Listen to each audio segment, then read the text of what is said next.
I don't care if you've been trying to get Kiki to ghost ride the whip with you all night. If you up, smash that like button. Welcome to Black and the Black Times. I'm your host, Cthulhu's brother, coming to you live and direct from the dro. Smoke me out, fam, with that dang shit on my left. Old ninja in the world. Old ninja. Some of y'all probably forgot that them Queen of Spades is still out there. That's truth, though. On my far right, engineering on the ones two, talk people out of the free sports, Krotos. R.I.P. Infinity Base. Last one. And last but not least, we got your boy Blue. I think I got the San Diego Comic-Con flu. We're going in. Man, we are going to be going deep inside some Comic-Con stuff today. It's going to be great. It's going to be great. This is going to be a big, fun-ass cast. No Stitch. I think he's trying to save a city or two. He's leveling up. Leveling up on the city saving. Leveling up. He's got gear to repair. Eh? All right. Who we got? Sure. Do we got anybody in the base? Oh, yeah, give me one second. Sorry, I was reading something. What? Oh, what? Wiz Khalifa, what's going There you on?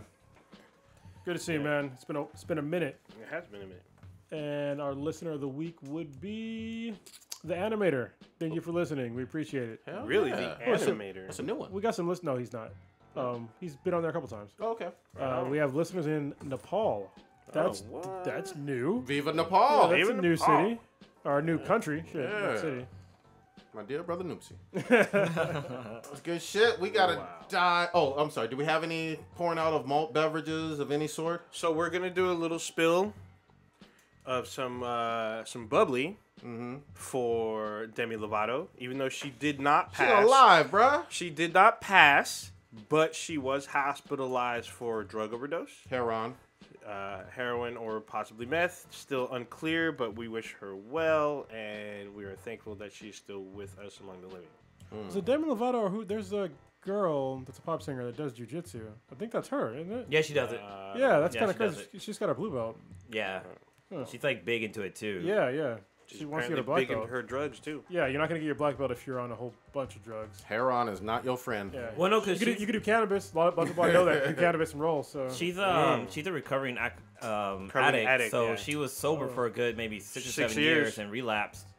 And like people kind of saw it coming because she like the last few weeks or so she's been struggling with it. So yeah, unfortunately, it kind of caught up with her. But they're saying that because she doesn't know what she had, so they're saying that maybe because She took a concoction? Well, no, they were saying that there was a house party and somebody probably gave her something and she didn't know what it was. Was And Bill that could've Cosby done it. there? Maybe.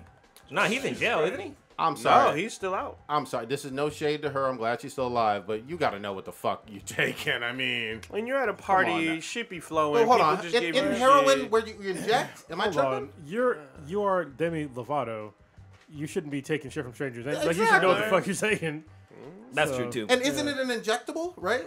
Yeah, Don't but you- yeah, I mean, Yeah. mainly, yeah. I mean, you still shooting up. What the fuck you think it is? Come on. I'm sorry. I'm not letting that excuse It could slide. be talcum powder, man. What you talking about? Well, it's not her that said it. That's like the news media saying that Yeah. shit. So, I mean, she just barely woke up. Look, well, she like she woke up like, I didn't know who did it. Here's the thing. Let's cut the bullshit. She has a drug problem. At the end of the day, you know what I mean. She has a drug addiction problem. I hope she gets well and all that stuff. I'm glad she didn't die. You know, I don't want anybody to die or whatever. But she got a serious drug problem. She needs to get some fucking help. I mean, Fortunately, she has the money and resources to do so if she wants to. No, she's had help. It's just that she relapsed. Yeah. So she's tried hard to kick this habit, but sometimes them demons come back. There it is. Sometimes. You know what'll help her I out? try to give up flats. But you got married, bro. That's awful. on a lot of levels, if you think about it. Yeah, I was thinking the same thing. You And know I'm what- still working it. Holy This shit. is gonna be the one. One step at a time. It's gonna be the one episode that the sweetest listens to. Yeah, right? All it takes is one, right? Blowing up the chat. All it takes is one. So What were we gonna say? I was going to say what could help her, but then she could be addicted to it as some other women are as BBC. Oh, here we go. Right off the bat. Wait, is she a lesbian? Oh, No, I she's thought she dated. was bisexual. She's dated. Oh, she could be, but I know she's dated one of the Jonas Brothers. All right. That's like I hope way she back in the recovers. day. That's all. Yeah, exactly. Yeah, I hope she makes it. I hope she has a good support system. So there you go. I think All she's right. hot. Before we jump into hardcore San Diego Comic-Con news, and this is going to be definitely Comic-Con heavy. I got started off with the #1 topic on here, goddamn, because this is breaking fucking. Fuck you. I'm gonna start off with this topic. I wasn't on last week. Stitch was too scared to come on here because he knows how fucking wrong he was. Calling him out because he ain't here. He's about to explode in this chat. Let me tell y'all something. Prodigy was motherfucking right, and I doubled down and tripled down on this shit on multiple casts and on Facebook, internet, Facebook, internet, Twitter. Check the receipts, goddammit. As of today, this afternoon, Chris Hardwick got reinstated by AMC after their full investigation into the bullshit liar that accused his ex-girlfriend, that accused him of sexual abuse, but not directly, and all that other stuff. Now, I want to be real clear. If you're a real victim of sexual abuse and all that other stuff, I'm with you. I feel bad for you. I hate those people who did the abuse, blah, blah, blah, blah. The people that did the abuse need to come to justice. Absolutely. Do it in the criminal courts, blah, blah, blah. But when you lie about it, that's when you miss me with all the shit and you just a lying ass bitch. I believe AMC did a full investigation. This took 5-6 weeks. We've talked about this bullshit before. As of today, AMC found no evidence that would give them any pause for reinstating him back on the show. That's the setup. Go ahead. So that is the setup for them. Granted, AMC is not a legal entity. They're not. It's his employer. Law enforcement. It's his employer. It is one of his employers. Fine. Well, and supposedly, okay, go ahead. Yeah, so it's one of his employers. If one of his companies that he was former CEO of and had his name on it, that I don't see any mention of that or of them reinstating his name or giving whatever former position because he was formerly CEO because I believe he reduced his role and AMC found no wrongdoing because I know that him and his ex worked at Nerdist, so I don't know what they got going on over there. Can we look up her name? Her name's Chloe Dystroka. Yeah, there we go. So Zoya the Destroyer. Anybody watch Glow? Yeah. No, I haven't. I need like to the watch best this show. fucking character, man. That's awesome. Is she like? Never mind. Bro, okay, hold on. So you watch? Just a real quick pause because you weren't on last week. You watched Glow, right? Only like one episode. Oh, god damn it! Have you seen like Zoya in her outfit? Yeah, once, yeah. So it's weird. So Allison Brie, like in the show, she looks like kind of average looking. When she gets in that fucking outfit, it does something to me, y'all. It's like for some reason she's like super hot in the outfit. I don't fucking know what it is. Show the people. Super Saiyan. Make your knees buckle. Yeah. So I'm actually checking out the Nerdist site, and before on Nerdist, on the bottom it would say created by Chris Hardwick, and it grew into a multi-head monster. And in previous episode, I talked about how they removed that, and it was just a white box, and the white box is still there. So as far as Nerdist go and Chris Hardwick, there's no update on that. Yeah, and I don't know if him and Chloe worked at AMC together because they could have developed Talking Dead because Talking Dead was developed by Chris Hardwick as a supplement show for The Walking Dead. Now, him and Chloe work together. They have a podcast as well as a segment in Nerdist throughout their network, and I don't know what investigation they're doing or whatnot. They could have completely cut ties. Who knows? Well, hold on. Let's back up. Nerdist has not completely. They have not made a public statement that they've completely cut ties. Yeah. So I don't want to speculate on that. They're to be determined with them. AMC, we know. Yeah, it's unfortunate because he was supposed to host San Diego Comic-Con, and he was supposed to run. No, he was supposed to be the MC. Oh, for the whole thing. For basically Hall H. Yeah. That was supposed to be him. They found someone else last minute, and then he was also supposed to, be the commentator for the Walking Dead panel, pretty much. Usually there's a host. For those of you who've never been, there's a host that like kind of introduces each new segment, and then they introduce like the trailer type thing, and then sometimes there's a host just for a particular show. So, for instance, Walking Dead, Chris Hardwick would be the one who'd be he would administrate the questions to the cast. Moderate, yeah, there you go. He'd be the moderator. For Supergirl, they probably have like a producer be the moderator, and usually there's someone else who ties it all together, and that would have been Chris Hardwick. I think they had Aisha Tyler again this year. But right now, what's so funny to me is the internet, in terms of Twitter and Facebook and people you talk to in the nerd world, are still kind of split on this, aren't they? It sounds like it. Yeah. From what I understand. Which is fucked up. So my thing is, where are the receipts? Because I ain't seen shit about, it's literally so far he said, she said, from what I understand. Now, whatever AMC found or did not find, they're keeping it internal. Well, this is the problem that I have with like the whole argument thing is that people that are on the side of Chloe, they're like, oh, well, there's no proof that he didn't. I'm like, well, that's the whole problem is that there's no fucking proof. So why are you taking her side? Yeah. Like, that's what I don't fucking understand. Like, from the get-go, I'm like, yo, you show me proof that he did something, then yeah, he's a fucking douchebag. He's a total scumbag, and we'll talk about that fucking all the time on this podcast. All day. If there's no proof that he did anything wrong, especially after an investigation, then fucking mess with that bullshit. Use your same burden of proof with Chloe than you did with Chris. I mean, come on, man. I'm gonna piggyback. A very good example is Robert Kelly, aka R. Kelly. He went to court, and there was video evidence of him doing fucked up shit. And this is why a lot of people are totally against it. For some reason, there's people still on his side.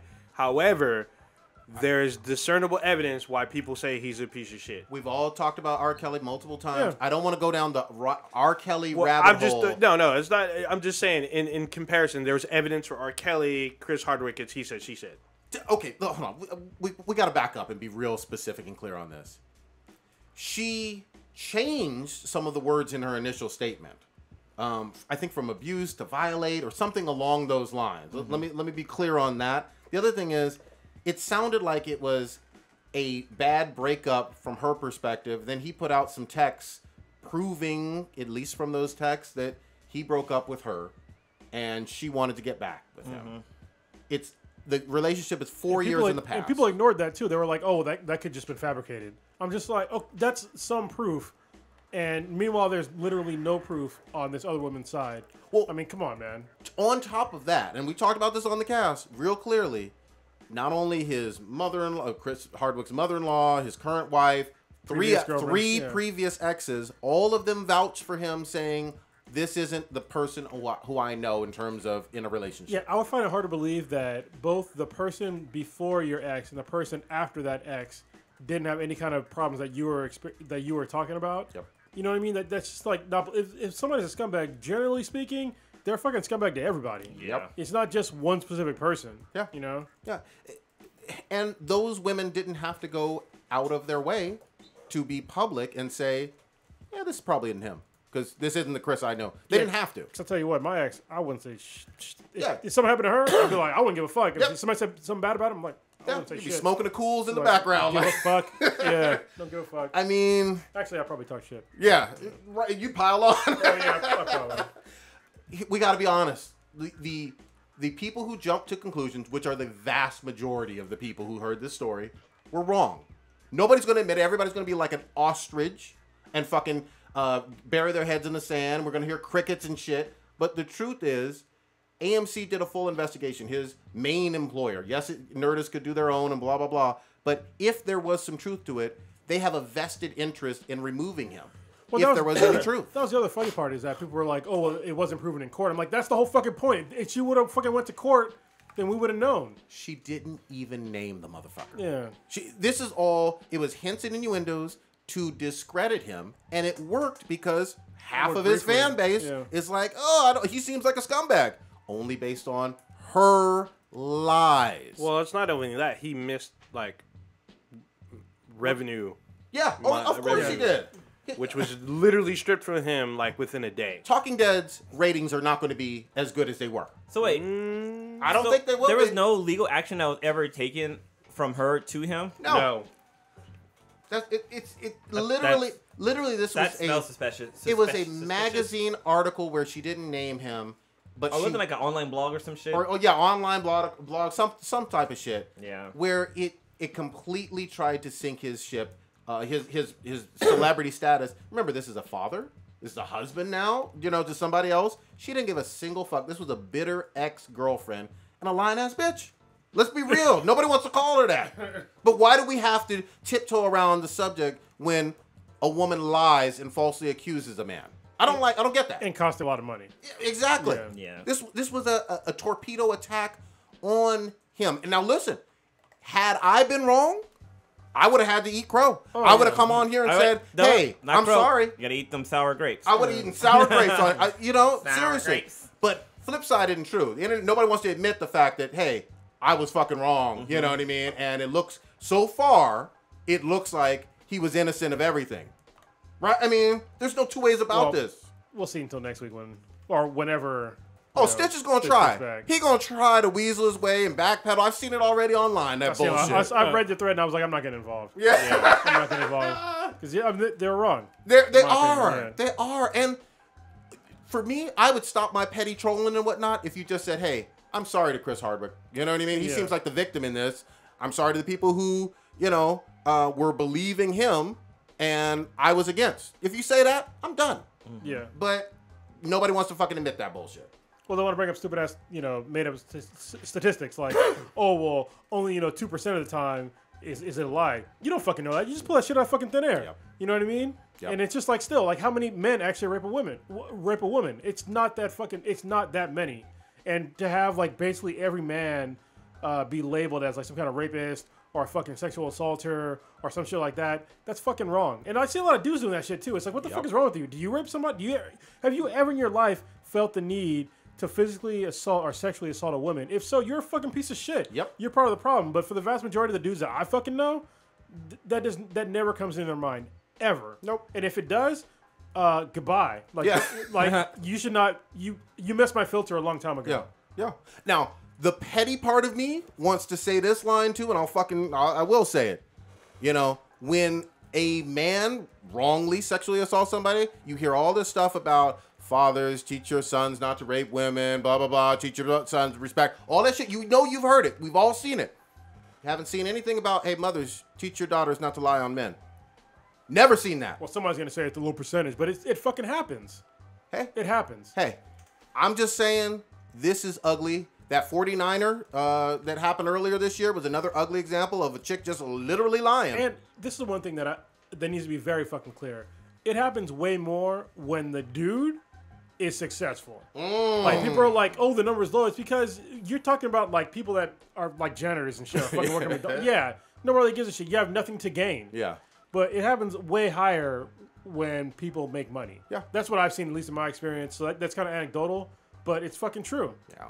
A lot of times, too, it seems like it's like an angry ex or something, or somebody's mad at that other person because maybe they turned them down or maybe they broke up, or there's always some like crazy-ass bullshit for their lives. Shit, Blue has been part of a lying-ass bitch in his life. That's fucking total cunt. And so have I. Yep. You know what I mean? And we don't go out of our way to do shit like that. No. You know what I mean? And you guys don't hate all women or anything, mislabel them or any of that bullshit. No. You say, hey, that particular bitch was a fucking bitch, and you move on with your life. Yep. The responsible adult shit to do. I almost forgot about that shit. Yeah, you try to block it out, bro. I tried blocking it out. Move on with my life. That shit. Life goes on. All right, so let's get into some of the fun shit. San Diego motherfucking Comic-Con. Blue, you want to start us off?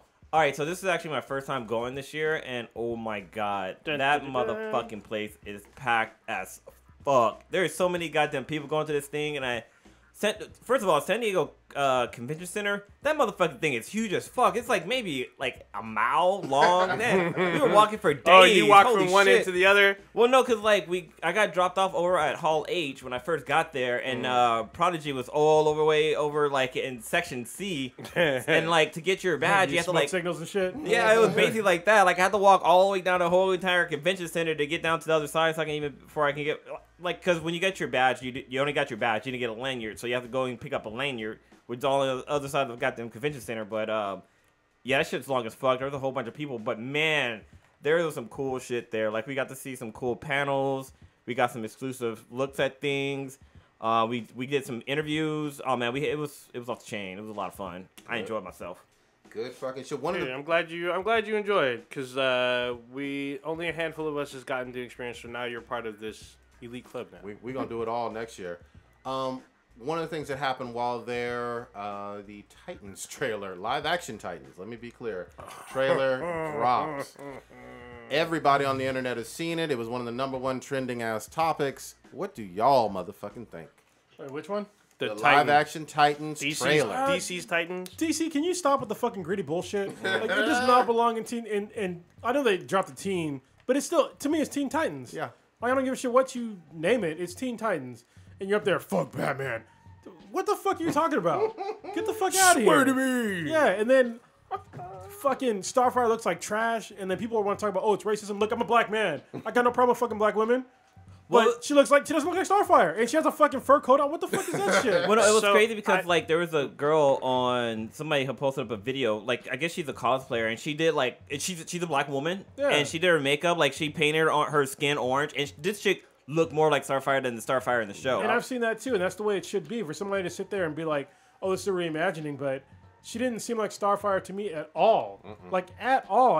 And what's going to be bad is, I can already see it, they're going to say that people hate Starfire because they're racist. But no, we hate the way that she looks because she looks nothing like the fucking character.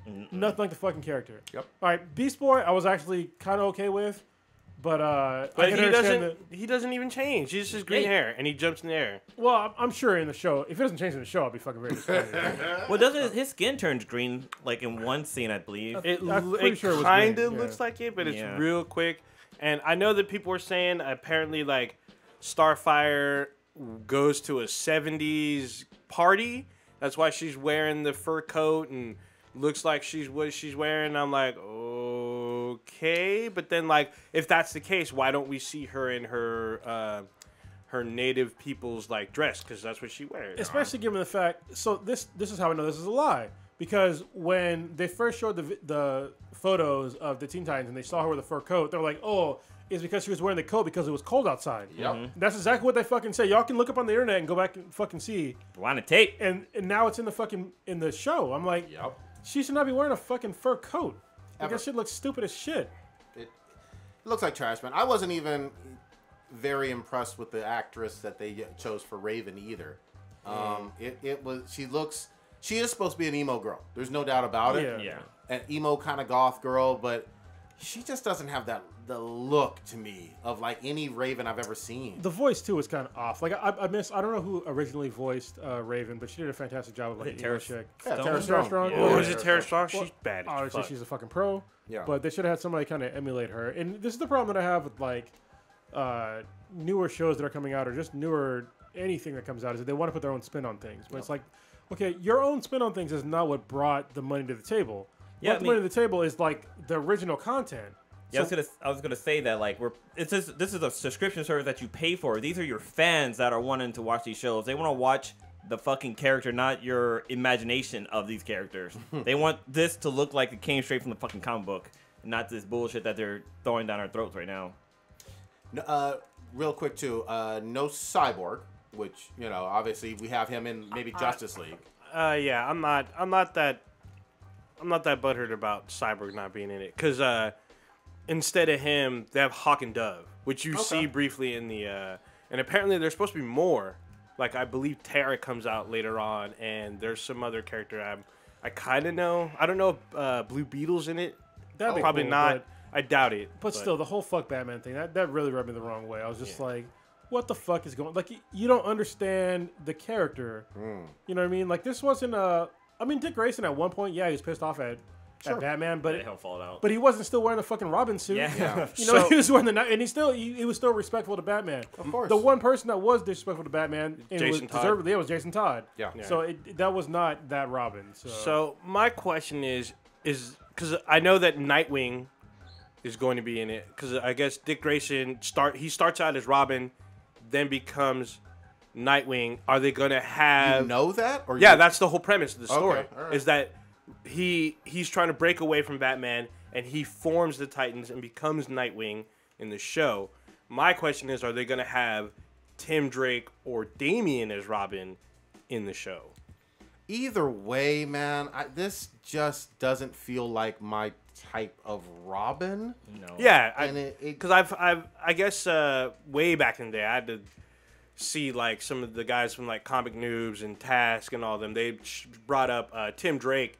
He used the gun when he was Robin. Okay. So that's right, because he does shoot criminals. He does shoot criminals. Too. Yeah, and that's another point. And obviously when that's Todd. Jason Todd did also both of them. Well, Jason Todd like ended people for sure, but that's where I asked the question: does this become Tim Drake or like Damien? Because Damien, he slit somebody's throat if he could. Yeah, but he was held back by Batman. But I'm pretty sure it's supposed to be Dick Grayson in the yeah, that's what I'm like. I'm hoping it's not, but I'm like, oh, okay. If they have Nightwing and Robin, it'll be cool. But I have a bad feeling. Well, which Robin would it be? Would it be? So yeah, so I'm wondering. I'm gonna tell you right now. So Wiki has it as Dick Grayson. Yeah, there it is. That's it. what I heard. Dick No Grayson. more speculation on that bullshit. Damn. That's and you know what? And Alfred would whoop his ass too. What Oh god damn! Take him over his knee, boy. You gotta put him down. Yeah, it's this is a bad look. Now look, Not in my house. a few months ago, we all were very skeptical, rightly so, on those still images. Yeah. This gives us the same kind of shitty feeling, if not worse, less confidence after seeing them in these shitty costumes moving. And this is awful because right now, I mean, DC is on top of the comic book heap. And they keep fucking up almost every opportunity they have in fucking actual media. Yeah. You know what I mean? It's just like, what are you guys doing? Especially in their animated movies, because man, the stuff we saw at WonderCon. I mean, not WonderCon, at San Diego Comic Con. Yeah. So their animated shows are still good, and their comics are good. But other than that, it's been trash. Yeah. You know, it's been hot trash. Like I finally watched Justice League the other day. What the fuck? Yeah, Oh, you just watched it? That movie was. I'm not gonna fucking watch the shit out of the fucking get go. Yeah. It was garbage. Yeah, It was so bad. They didn't. It was bad. Continuity was a little better, but it wasn't very well written. It didn't make It felt any like a fucking finished sense. product, right? No, it didn't. I was Yeah. just like, what the fuck is this shit? Yeah. They know that like The Russians, like the people in the house, it's like, why do we keep coming back to these people? exactly right. What the Everyone fuck? hated them. It But- didn't make any fucking sense. Why that family was even in that movie. Yeah, I know what they were trying to being do. trapped. It just doesn't execute well on film. But then like all the like the fight scenes were bad too. Like the ones with like mainly in the beginning with like Batman, and he does like this flip off like a building. It's like you can fucking see the wires. Like it Yeah. was so badly No, done. I didn't see the wires, but still. Yeah, I mean we've gone into Justice League before, but yeah. actually, why don't we switch it up a little bit? Staying with DC, Wait. we had Oh, I was gonna say, kind of on Wikipedia, they have a list of the characters that are gonna make an appearance in the Titan movie or Titan show. So we got the Robin, Starfire, Raven, Beast Boy as the main cast. Yeah. But then we have Hawk, Dove, Chef. I don't know who the fuck Chef is. Swedish Chef. Yeah, I guess so. Well, it's God damn it, it's from South Park. Well, he died though. Shit, what's his name? Forgot his name now. Was it just Chef? Yeah. No, it's well, he just sang. Chef. He was a singer though. Oh, Isaac Hayes. Hayes. Isaac Hayes, yeah. He But been it had shows that we're gonna have Elastic Woman, Robot Man, Negative Man, Jason Todd, and Wonder Girl. All right, So well, it's gonna be trash, man. it could be. I mean, that could be a twist. Who knows? I don't know. Look like trash so far. It does look like trash, but I'm gonna give it the obligatory 3 episodes. But hold on. The other thing that pisses me off about this, it's supposed to be good enough for people to be convinced that they should pay $7.99 a month or $79 up front, whatever the fuck it is. That it's supposed to be that good of a trailer. Nobody that didn't accomplish its objective. No one's gonna pay that for this show. You know what they are gonna pay for?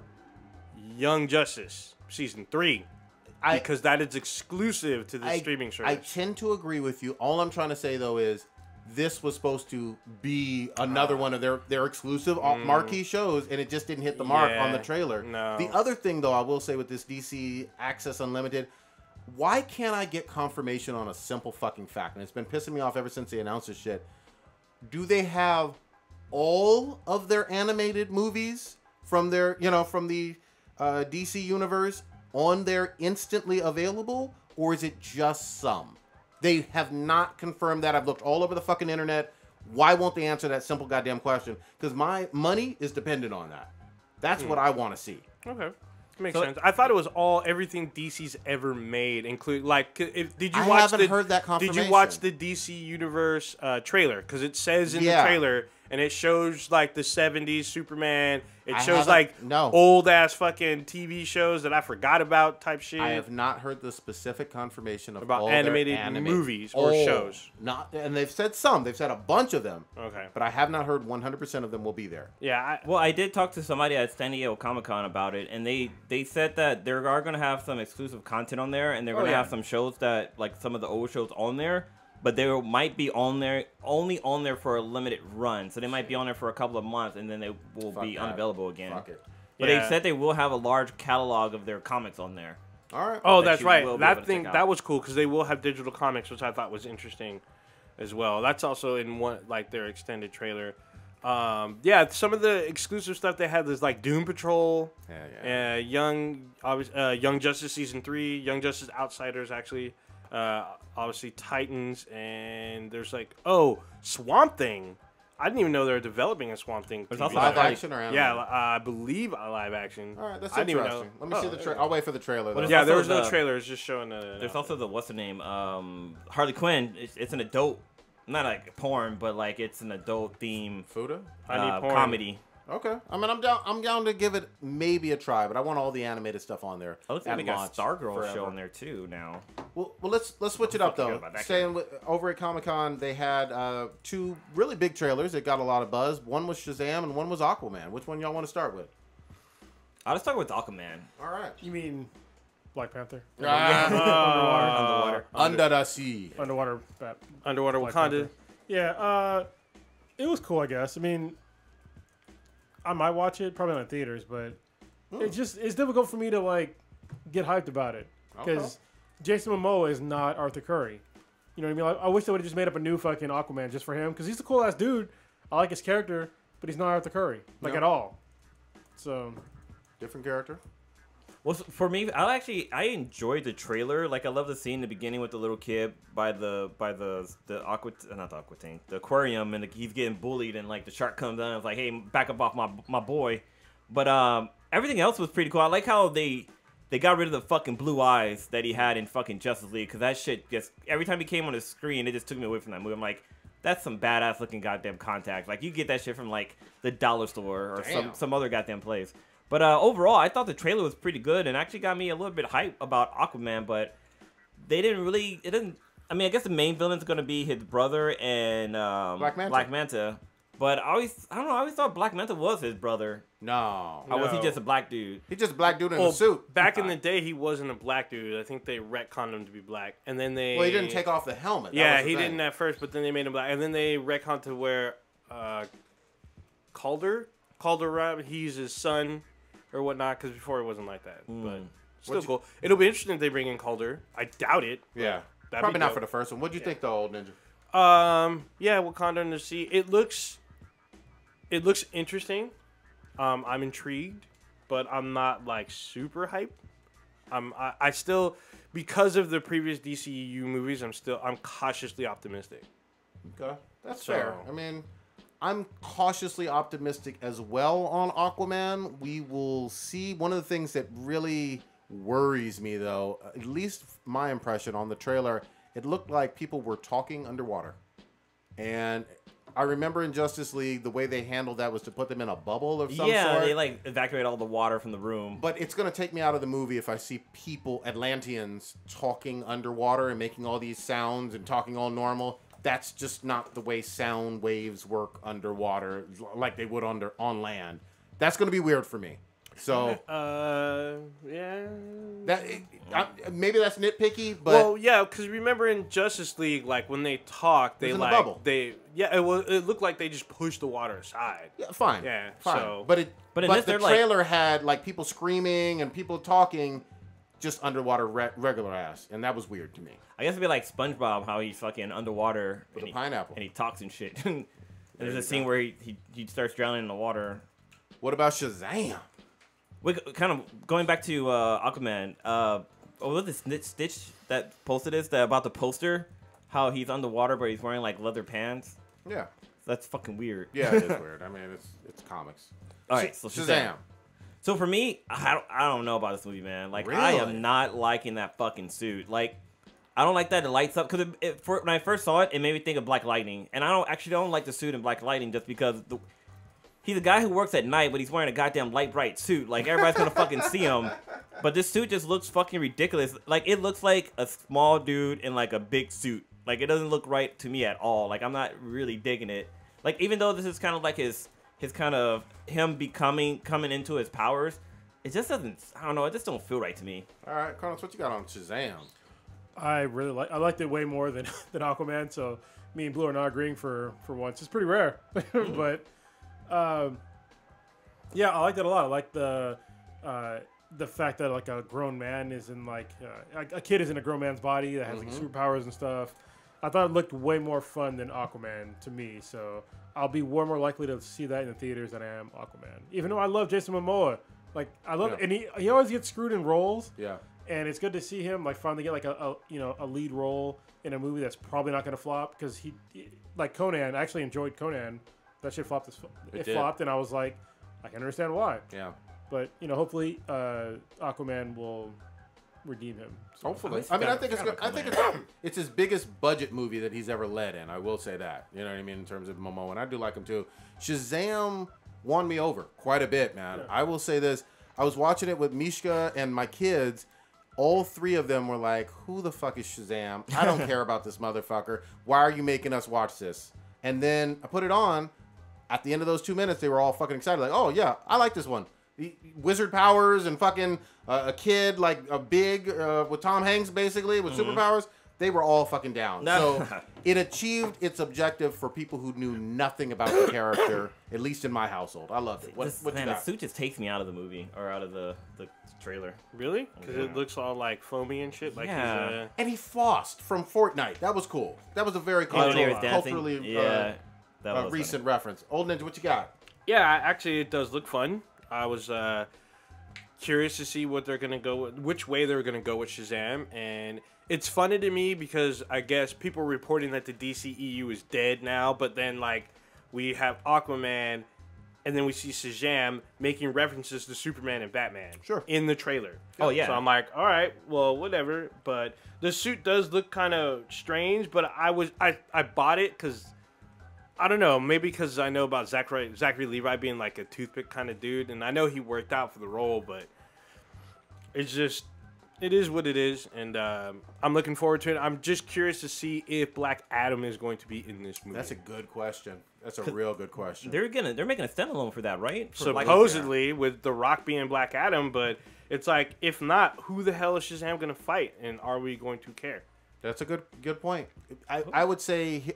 I don't know of his rogues gallery outside of Black Adam. Exactly. So, and I made this point on another cast, if you really think about it for the Captain America trilogy, the only real villain was Red Skull and Hydra. The extension of Red Skull, which was Hydra, for that trilogy.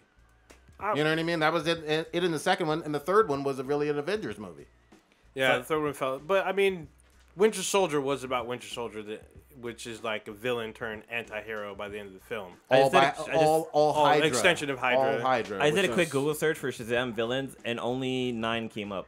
Okay. Like, I mean, 9 is enough for 3 movies. Well, Black Adam is the shit, though. Yeah. He's great. Yeah, it looks like Dr. Sivan will be... It looks like maybe he's the main villain in the movie. Okay. I don't know about him. Yeah, it was. Djimon Hounsou will be the wizard. So he's a wizard. Yeah, he's the wizard in the film. Hounsou?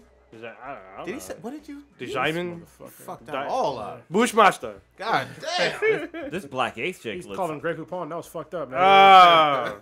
Fuck him.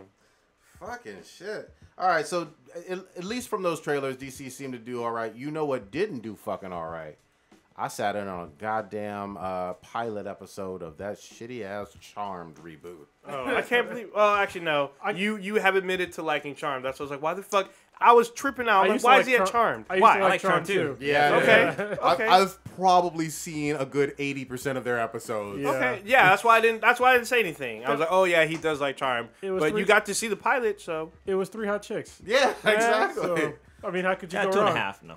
Well, Charlie's I don't want to Angels? say that. Was it Piper? Or 4. Yeah. There's That 4, was the one that actually. was like, kind of, Yeah. But I'd still, I'm not a beautiful guy, so it's all good. This one, here's what turns me off. At least on the pilot, they may fix this. Pilots aren't everything, but they have one of the sisters that's literally handing out anti-rape pamphlets at a party that has nothing going on. That's on the sexual assault spectrum whatsoever. She's uber angry at all male characters and out with it. And it just took me out of the show because I was like, that's not fun. Yeah. And that's not fun for a supernatural comedy, which is what Charmed really is. that one character it's like nails on a chalkboard with me. Especially since, like, you know, some of their viewers are males too, and this will take away probably half of the audience if it's just them man bashing. It's like, yeah, if they made a show about a dude just constantly shitting on women, it wouldn't get anywhere, right? The only time it was acceptable was a long fucking time ago, and it was Al Bundy. Al Bundy. Yeah. But it was fucking hilarious. That was his wife. Yeah, only because his wife shit on him constantly. Yeah. Constantly. Wait, who watches How I Met Your Mother? I did. Because Barney's kind of that way. He's a womanizer. He's a womanizer, but he wasn't shitting on women. Yeah, he's not saying all women are whatever. Okay, all I'm saying is watch the pilot for yourself. See if I was the one tripping. But this girl on there, one of the sisters, she goes out of her way to be literally protesting all men on this college campus. And I'm like, God damn, girl. Like, do something else fun. Have some other aspect of your character. At least in the pilot, there was none of that. And I fucking checked out after 12 minutes, man. Damn. Yeah, it was, and I was looking forward to it. It was going to be like my secret show that I watched. You know what I mean? Yeah. That you were fapping through the corner. Yeah. Everybody's got secret shows. It's all good. Yeah, everyone does. Not naming mine. Some news for I was going to say, for Chronos, a Nickelodeon cartoon that I know you love made its comeback. Oh my God! Invader Zim they're gonna make a movie. That's right. Oh, a movie. Yeah, it's a movie. It's called something about the Florpus, and it looks amazing. Oh, it's, basically Jonan Vasquez got to come back and make his show, and I think everybody's returning for the show, including one of the intros that we had is actually the guy who does the voice of Gur. Yeah, doing the voice for the intro. I need to actually animate that so I can put it in the beginning because it's fucking hilarious. But it's hard and I gotta pay money for After Effects. But yeah, I'm really looking forward to it. I have the comics, and it's funny because when you read the comics, you read it in the voices from the show. Did they continue after the show ended in terms of chronologically? And it's all based. Well, it's all single. There's no real like story arc. Okay. It's all single issue shit, but it's all good though because they're funny. I need to catch up on them. But good. I read a bunch of them. When does it drop? 19? I believe it's 2019. Yeah, I don't have like a solid date. That's all right. In the trailer where they sing, it looks like Zer was singing the Doom song, like the whole Doom trailer. No. Yeah. Well, that was an old pick. They're just putting a pick for that. But yeah, I didn't see them do the Doom song. Actually, there was the trailer that I saw. There was no actual voice talent in the trailer. It was just basically like the music and them doing stuff. I might have had like a bad fucking trailer or whatever, but it seemed cool to me. I don't really give a shit. Yeah, I'm down. I'm down for this. More Zim. Come on now. You were gonna say? Blue? Oh no, I was gonna say when we were at San Diego Comic Con, we got a chance to see. We actually got into Hall H, which is a fucking miracle, and I like to call it a happy little mistake. Yep. Yeah. Because we didn't have to wait in line. Wait, what? See, Yep, I exactly. had to wait overnight in the grass next to with no blanket, nothing. Your homeless problem is not our problem. We don't want to hear about it. That's why you got to roll with Blue. Yeah. I get doors open up for me. But anyway, we got to see the panel for Bumblebee. Yes. Oh, which right on. actually we got a sneak peek of it, and it actually looked pretty fucking good in my opinion. I hate to say it, I may not see it in the theaters, but I'm kind of looking forward to seeing it. Like, it looks fun. It does look fun. And it looks like... Oh, go ahead. It looked way better than any of the current Transformers. Yes. Yep. They're fucking hot garbage. Yeah. The first one was good, and I had problems with certain things, and they doubled, tripled, and quadrupled down on the shit I didn't like. And the first one. Mark in there. Yeah. I mean, Marky Mark is an okay actor, but it's just... Well, they're just shitty movies. Like, the continuity is bad. The overuse of CGI was bad. The love stories that didn't need to be in the show were bad. Like, awful. It's about fucking Transformers, not about humans and fucking other humans. Mm-hmm. Well, and Doesn't make any sense to me. an old ninja broke clock was right. Oh my God! It is not Starscream as the jet. Yeah. And I was convinced. I thought it had to be. I thought it was it's the meme. Like after it was announced that it the director came out and said it's not Starscreen. Like he said, Yeah, he's that like, it's shut not, the fuck up with that internet rumor bullshit. Yeah. But the memes that came out after that had me fucking rolling. Like they had some Scooby Doo shit. Like they had Starscream like down on his knees and Fred ripped off his mask and it turned out to be the other jet fighter and shit like that. That should have me fucking rolling. But we had a credible source on that intel. Yes. So This is true. That's true. Yes, we did. Your ass be wrong half the time anyway. But you never know. They might change it in post. Yeah. But anyway, so the little. It was Star Whisper.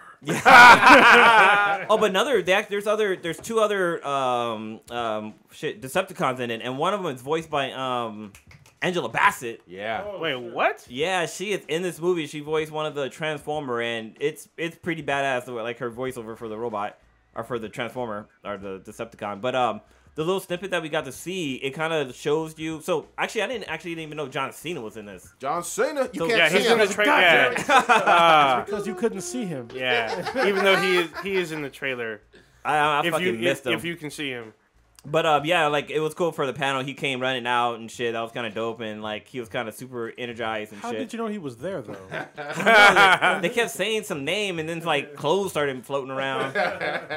But like the part we saw, it kind of like Bumblebee is on Earth, kind of by himself a little bit. Yep. And you know, the Decepticons are trying to find him, and there's a scene where they fucking so the army team, they capture they're like surrounding Bumblebee, and they're about to like shoot him and stuff like that. And then John Cena's character is like, who called in a jet swipe or an Air Force attack or whatever?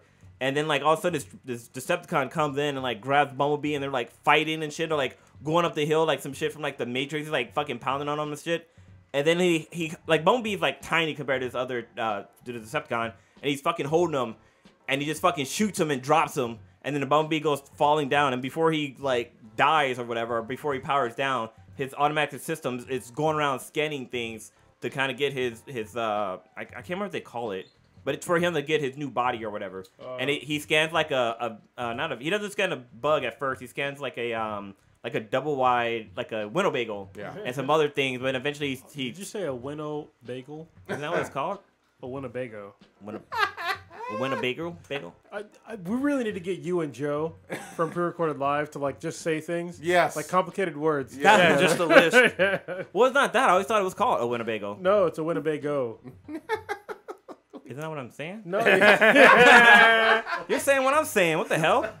He can't hear it, man. internet, please help me. hear Am I fucked up? He can't What I hear heard. He has a blacklist. It's all good. But anyway, so like so he turns into the VW bug, and then like years pass by, and that's when the girl finds him, and that's when shit kind of gets all transforming. The story kind of works. Yeah, it does. At least the way they explained it in the extended trailer. And we got to see there was a holographic image of Optimus Prime, so he probably have a appearance in this too. I'm down. So- I'm down low key to maybe see it. Might not be theater, but we'll see.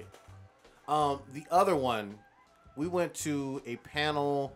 Well, actually, yeah, I guess it was a panel first for Voltron. Oh yes. DreamWorks Yes. Netflix show. Everybody else is caught up. Y'all didn't tell me that this was trying to give Yuri on Ice and JoJo's Bizarre Adventure a run for its money in terms of gay anime. is not that It's gay. not even close to that gay. I got receipts. You got receipts. Where the Blue? receipts? You got receipts? Where them receipts? I got the receipts.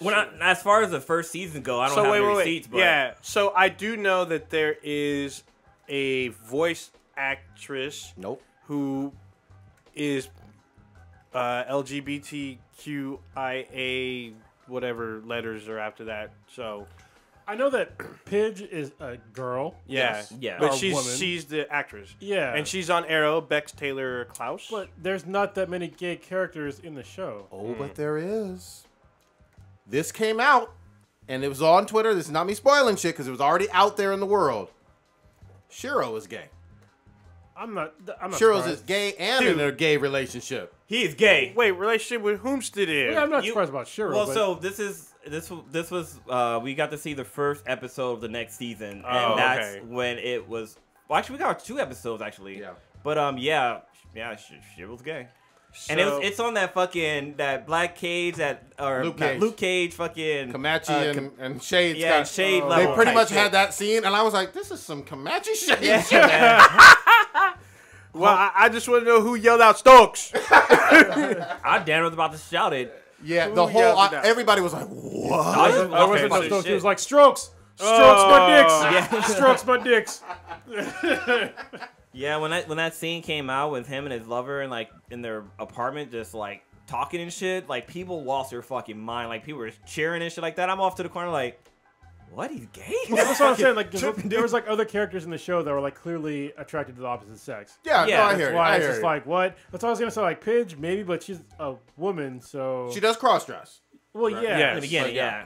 but yeah. But I mean, Shiro, no one gives a shit about who she's fucking really because I mean, Well, potentially. he's the leader of the Voltron. Yeah, he's the Yeah, leader. well, wait, yeah, sort of. not, Until he gets taken. I mean, you could Yeah. argue that it's actually Each Princess pilot- Allura that's like the leader because she basically She runs. just control the ship. She controls the ship. She controls the ship that houses the goddamn lions as Hold well, on, and but she did- knows the most about them But more did you than they watch do. the last season? Yeah, I finished. Oh, you're asking. Blue? Oh yeah, I watched it. I watched all of it. So he was like compromised. You know, Shiro was Oh, yeah, compromised he's in the like- last he's a season. fucking clone. So yeah. Yeah. So at this point, I would think he's either Keith or Allura that's the leader right now. Yeah, exactly. Because he was gone for a while, and then like Keith he was was gone. compromised, but like his essence was in the Black Lion still. Yeah.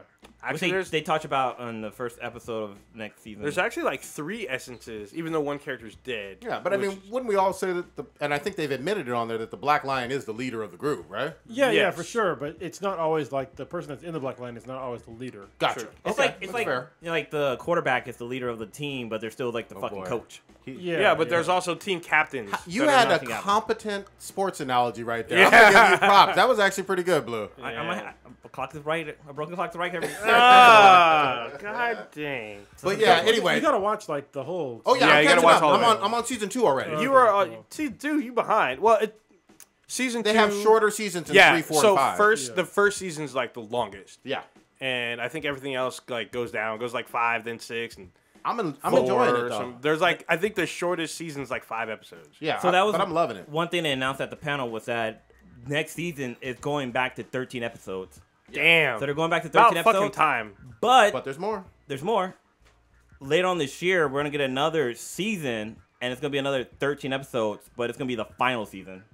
That's So what that's gonna sucks. be it. 26 more episodes though. Yeah. That's a lot. But even though Voltron's ending, there's a new show that's coming out on Netflix that is by the creators of Avatar. Yes. Which I'm pretty sure the creators of Avatar also made Voltron. At least some of them did. 'Cause Maybe. it's very fucking similar. Yeah. As far as like the animation style and like the content. It's a dragon. What is it called? Dragon. It's like the Dragon Dragon shit. Queen, Dragon I should have Quest, been prepared for this even when Dragon I was talking about Fuda. it. Yeah. Like the Last Dragon, some shit. So remember though, Voltron. There's the Defender of the Universe, but then there was the one with the cars. Well, So they could come back with that. well, I actually asked that question, and they said no. Oh, there you They said it would be too complicated and it just doesn't make any sense, and that series didn't do that well. Me and Blue sat in on a round of roundtable interviews. It is called The Dragon Prince. There you go. Oh, that looks fucking dope. Yeah, Yeah. the trailer was awesome. But we sat in with some roundtable interviews with some of the cast for voice actors for Voltron, and that was fun. I will say this: when you're in a roundtable press interview, you can't be bogarting all the fucking questions. Yeah, man. we There had was this one, fucking There was one dude. dickhead that nearly, was pissing everybody off. Let's just say that. We almost tried to get him booted. Why don't you just punch him in the face? Yeah, I should have Shoulda. whipped out my dick and Well, like he just pissed on his ass. this guy just fucking started asking questions. Like nobody was like, I mean, everybody was set up and kind of waiting, but like he fucking jumped the gun. Like I'd have a chance to like make sure the camera was on and make sure everybody was like focused and framed. The dude just Wow. started firing off questions. But Ned, you did a roundtable, right? Yes. Y'all guys asked one question and the next person went, right? Yeah. This motherfucker went started asking questions like over and over again, Yeah. and like I had to like So- jump in with my fucking question. So Blue, you and Cronus were there when I did the roundtable. Actually, I think we rotated roundtables, did we not?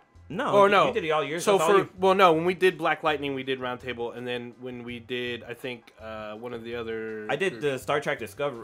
Yeah, you did, What but is that that? wasn't roundtable. But yeah. still, Well, yeah. for when we sat at roundtable, even though it wasn't like we didn't have a moderator, everyone took their turn, and Mm-hmm. if it went silent, we would point out if you have something to go, then you go. Yeah, that's and everyone like was respectful that's about it. respect for like your craft. Yeah. You Yeah. know what I mean? Somebody that does that keep asking questions, like they're an asshole. Yeah. Oh, he definitely was. This guy was trying to Justin Timberlake this shit. Yeah. Well, he thought he was Beyonce, and we was just his Lucky child. I was not there. Yeah, Yeah. it was was getting close. bad, but he still got some good questions, and everybody got a chance. But I will say this though, for the people who don't know, when we say round table, we're really just talking about an interview that is actually at a round table with other press people, just a group interview. Yeah, you have to give the other press people, even though you might have like a list of questions. Yeah. You have to give respect to other people at the table. Yeah. All right, because obviously everybody at the table did not rate a fucking one-on-one interview. Yeah. And so you have to bide your time to ask the questions to the celebrity. Yeah. So that's just some, I guess, behind the scenes shit. Yeah, but I mean, we got some good questions in, and like we got to interview the director of Voltron, the guys who did the voice of Koran. Oh my god! So Koran, the guy who does the voice of Koran, is it Koran? Yeah, Koran, right? he also does the voice of the little dude from Harry Potter. Dobby. Yeah, Dobby. He does the voice of Oh Dobby. shit, that's Sorry, all. But this I'm guy, Potterhead, y'all. this guy is the living embody of the dude from Voltron. Like, Really? the way he looks, the way he talks, like Mustache, his attitude, everything. dude. Wow. This guy is, and like it's funny because during a panel, somebody was like, if they ever make a live action Voltron, we are signing a petition to make sure that you play your fucking role because that's this dude was hilarious. spot on there. But you also got to interview the guy who does the voice of not Lance. What's the one that's always hitting on the princess? Keith. Keith. No, that's no, Lance. no. That's Lance. Yeah, it's Who's Lance. Lance? So Yeah. Lance, Pidge, I think that's it. Yeah. Wait, Who's the big guy? I forget the big guy's Hunk. name. big guy's Hunk, land. Hunk. Oh, Hunk. Hunk. Hunk. Yeah. But I was hoping that we would have had a chance to interview Steven Yeun from Walking Dead because he does the voice of Keith. Yeah. So- That's cool. Wait, so was the voice of Pidge? Yes. Actress Bex Taylor. She was there Yeah. as well. was Absolutely. cool. We interviewed her. She was good. The guy Really who does the nice. voice of Lance is also the guy who does the voice of Sven the Human in Adventure Time. Yeah. Which I was like, Oh, this no guy shit. looks so he looks so familiar, and I couldn't figure it out until later on. Like looked at my phone, I was like, God damn it, I would have asked all kind of Adventure Time questions. Like, But you gotta be behind the scenes shit. You gotta keep it on point because sometimes I get irritated when you jump into other shit. but one cool thing is that like before we ended the panel with the guy who does the voice of Quran, is that I'm like, hey, can you do like a quick like line from the show, and he was able to do it, and like everybody clapped and cheered, and like people turned their heads. So yeah, it was pretty cool. So hopefully I can have that video up this week. Oh wait, was Kimberly Brooks there? No. Oh, that sucks because she is like a career voice actress and she's done video games and TV shows and she has a ridiculously long resume. But her And ass wasn't there. that sucks. But still, for those of you who know, she's the voice of Princess of Allure in the show. Good shit. What else we do? Oh, so the other big one. So you obviously you know that we have all been a fan of Winona Earp for a while. We went to a panel with them. Got a chance to meet DPC face to face. Erpers go hard. Erpers go fucking hard. We barely got into this goddamn panel.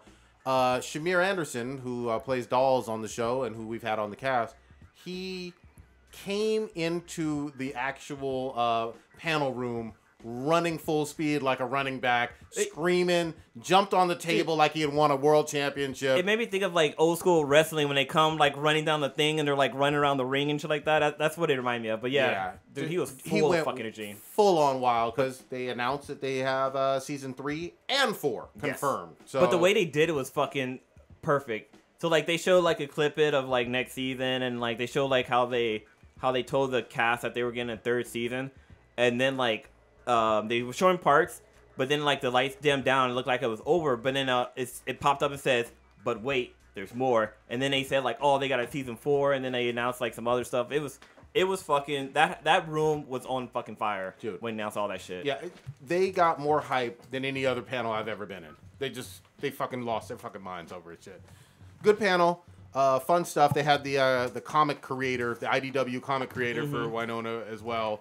But that was a fun one. Yeah, they had most of the cast there, Was right? the full cast there? Yeah, full Yeah, cast. Including, and we're going to try to get her on the show, they got a new black female character that Super blurred. goes hard on manga and anime. And she was like, I'm going to let y'all motherfuckers know I do Darling in the Franxx, I do Black Clover, da-da-da-da-da. And I was going to ask her, I was going to stand up and ask her about my favorite Futanari, but, you know, that was in poor taste. No one gives a shit about Yes, that. they do. Well, probably knew, though. What we need to have is Melanie, I the know, main I know. star, on the show because she has listened to us Yes. and she was gonna clear a spot for us, but because of scheduling conflicts, it didn't work out. we'll keep So we trying. need, yeah. So she's the star of the show, and she's willing to do Black and Black times 50. And I mean, do as in come on the show and talk. Yeah, Not, don't be vulgar, motherfucker. yeah. I'm really pissed I didn't have a chance to meet DBC. Oh man, really? that kind of broke my heart. You didn't get to see her? No, because it was just me. yeah, where we were doing press and stuff, other press was going on, and like I was setting up the camera,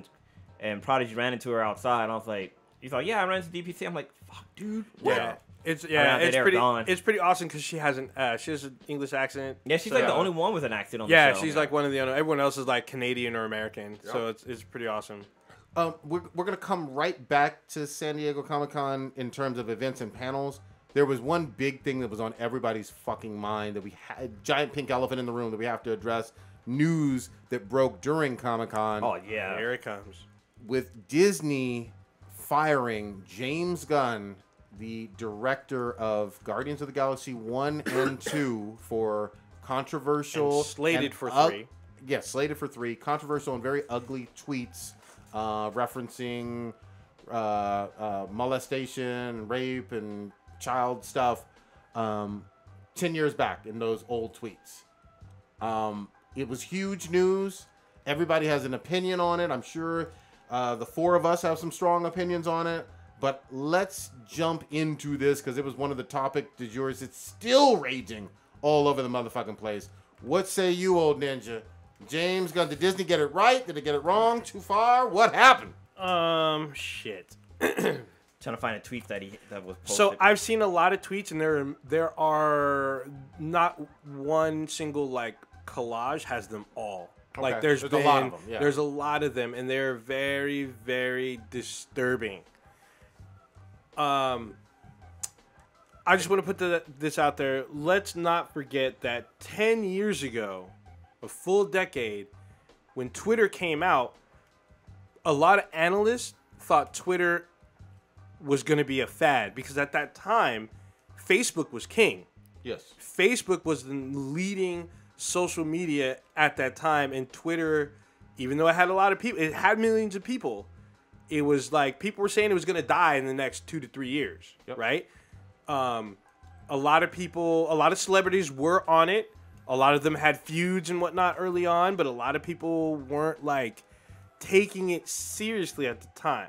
Now, a lot of people were like, oh, Disney knew that he did this, he tweeted this. I'm like, well, that's not necessarily true because at the time, they probably weren't looking back at old tweets. They probably weren't having someone who's like a social media police and went out and researched this. Especially that fucking far back. This came to light because a particular person who had beef with James Gunn had these tweets somehow either saved or bookmarked and drudged them up. Okay. And this person literally said, I'm going to end your career. Literally to him on Twitter. And when he brought this up, this is stuff that, I mean, let's be real. Big companies sometimes miss shit. Especially from a decade ago, from a medium that may or may not have been that big at the time. Now we see this shit come up and Disney's got to make a stand and be like, well, you may have said this, but you did say this at one point. And it is he did apologize way later. He literally had years from 2009 to 2012 where he stopped in 2012 and then apologized. But you still have those years where he's tweeting out super inappropriate shit. One quick side point, though, and I'm not trying to step on your shit, but it is logical because he issued an apology, at least in my mind, that some kind of way Disney would have heard about the apology. This is just a year, right around 2012? Wasn't that just a year before the production for Guardians of the Galaxy 1? Around that time, right? The James Gunn shit? Yeah. The I don't know. thing is that, listen, Disney wants to pretend that they're all free and clear about some racist bullshit or some fucking questionable bullshit. If you go back in the day and look at Disney's stuff, there's some super fucking racist shit that is still out there today. True. Oh, yeah. By Disney. And they're just like, oh, they're buying into this PC culture bullshit. Look, everybody has said and done some shit that's fucked up. This is a lot, though. It is a lot, but still, they've done some fucked up shit too. I'm gonna read their some hands of are not, and it's something that they knew about. That's what I'm just addressing now. They knew about it. I'm not 100% that they knew about it. Because the reason why I brought this up, because this is a decade ago when Facebook was king and Twitter was barely coming up, and people were dismissive of Twitter back then because a lot of celebrities were on it and they were all talking shit. And everyone was dismissive This is about more than it. talking shit, though. Yeah, it is more than talking shit. But I'm just saying in general, a lot of celebrities are on there saying a lot of stupid shit. And he kind of jumped on there, even though he has his like friends and stuff that he kind of retweets to about certain events. I don't believe that. I think that they knew. I don't think they knew. Because Disney's a big company, like I said, and I don't think they had someone researching everyone they had. Yes, that's what you do when you're a big company and you hire somebody and you pay them millions of fucking dollars. You go through their fucking old social media shit, especially when it's fucking public. That's no excuse. When they hired him, I don't think they had that position then. I don't know. I can't say. Get the fuck out of here. You tell me 10 years ago Disney wasn't big as fuck? No. I'm saying they didn't have someone vet him because what they were looking at is Ninja, his work. Please fucking stop right now. You're being ridiculous. I'm saying they're looking at his work. You don't just look at somebody's work. You have to vet them to see if they're a fit for Disney. If you're imagining that all of a sudden 10 years ago they wouldn't make sure that some guy wasn't talking shit about some questionable subjects because they're Disney. I mean, come on now, man. They have to do that kind of shit. They have to do their due diligence to look up who the fuck they're hiring, especially when it comes to questionable material. So Roseanne, let me just hold on. Even before you get into the Roseanne shit, I don't have no Disney director job. There's background searches on my black ass.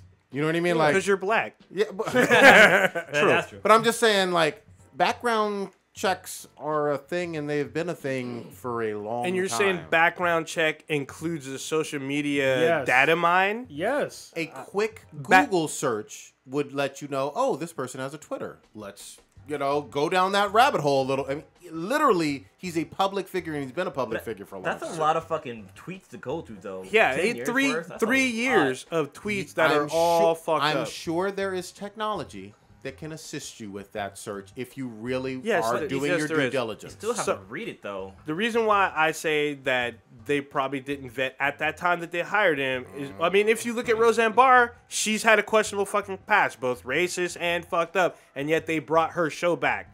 They knew what they were getting into. Hey, you're probably right in terms of Roseanne's history. Which is well known. That maybe, again, I didn't know all about some of her history in between her show ending way back in the day and the shitstorm earlier this year. So I get you on that. Sometimes things do fall through the cracks. I can say that. But in general, you have to say Roseanne got a few episodes of a rebooted show. He's had 2 movies in the past 6 years, 6 years, something like that. 4 big movies, big budget movies for Disney. So he's been in bed with them for a while now, right? Yeah, he's been in bed with them for a minute. So I'm gonna read some of the tweets that with the controversy. I'm sure they're fucked up. Yeah, I'm gonna read the ones that are fucked up because they're kind of highlighted on here. So one of the tweets he says, "The Hardy Boys and the mystery of what it feels like when Uncle Ben fits me." # sad children's book. The Expendables was so manly. I fucked the shit out of the little pussy boy next to me. The boy are back in town.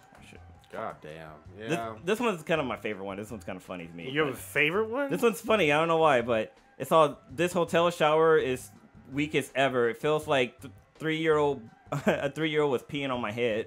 That's kind of funny to me, I guess. That's warped. That's some R. Kelly shit. Oh shit. Honestly, it's the best policy. Tell your 3-year-old you're laughing thing. Wait, fuck, these don't make sense. Tell your 3-year-old you are laughing, thinking of me fucking 3PO. He's appreciated when he's older. God damn, dude. Yeah. All these little boys thing he's on here, like. He's talking about little boys. Giving kids blowjobs and not the little boy. So what's not in the picture that you're looking at, there's tweets about rape, which are not in this picture. Oh, yeah, there's one that, like... There's one in there that I know for sure is not in that picture. Look, they're all... The ones I've read are all bad. They're all down a real ugly rabbit hole. And I understand, don't get me wrong about freedom of speech bullshit. Disney has the ability to fire or hire whoever the fuck they want to. This is true. I mean, they got the money to, and not only that. From what I understand, my understanding is that he deleted these tweets after he apologized, and like I said, this one particular person who had a grudge brought them up.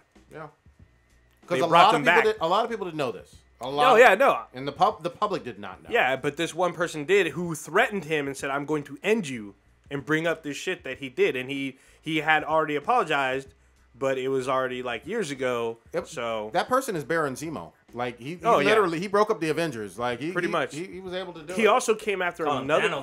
He also came after another celebrity doing the same thing.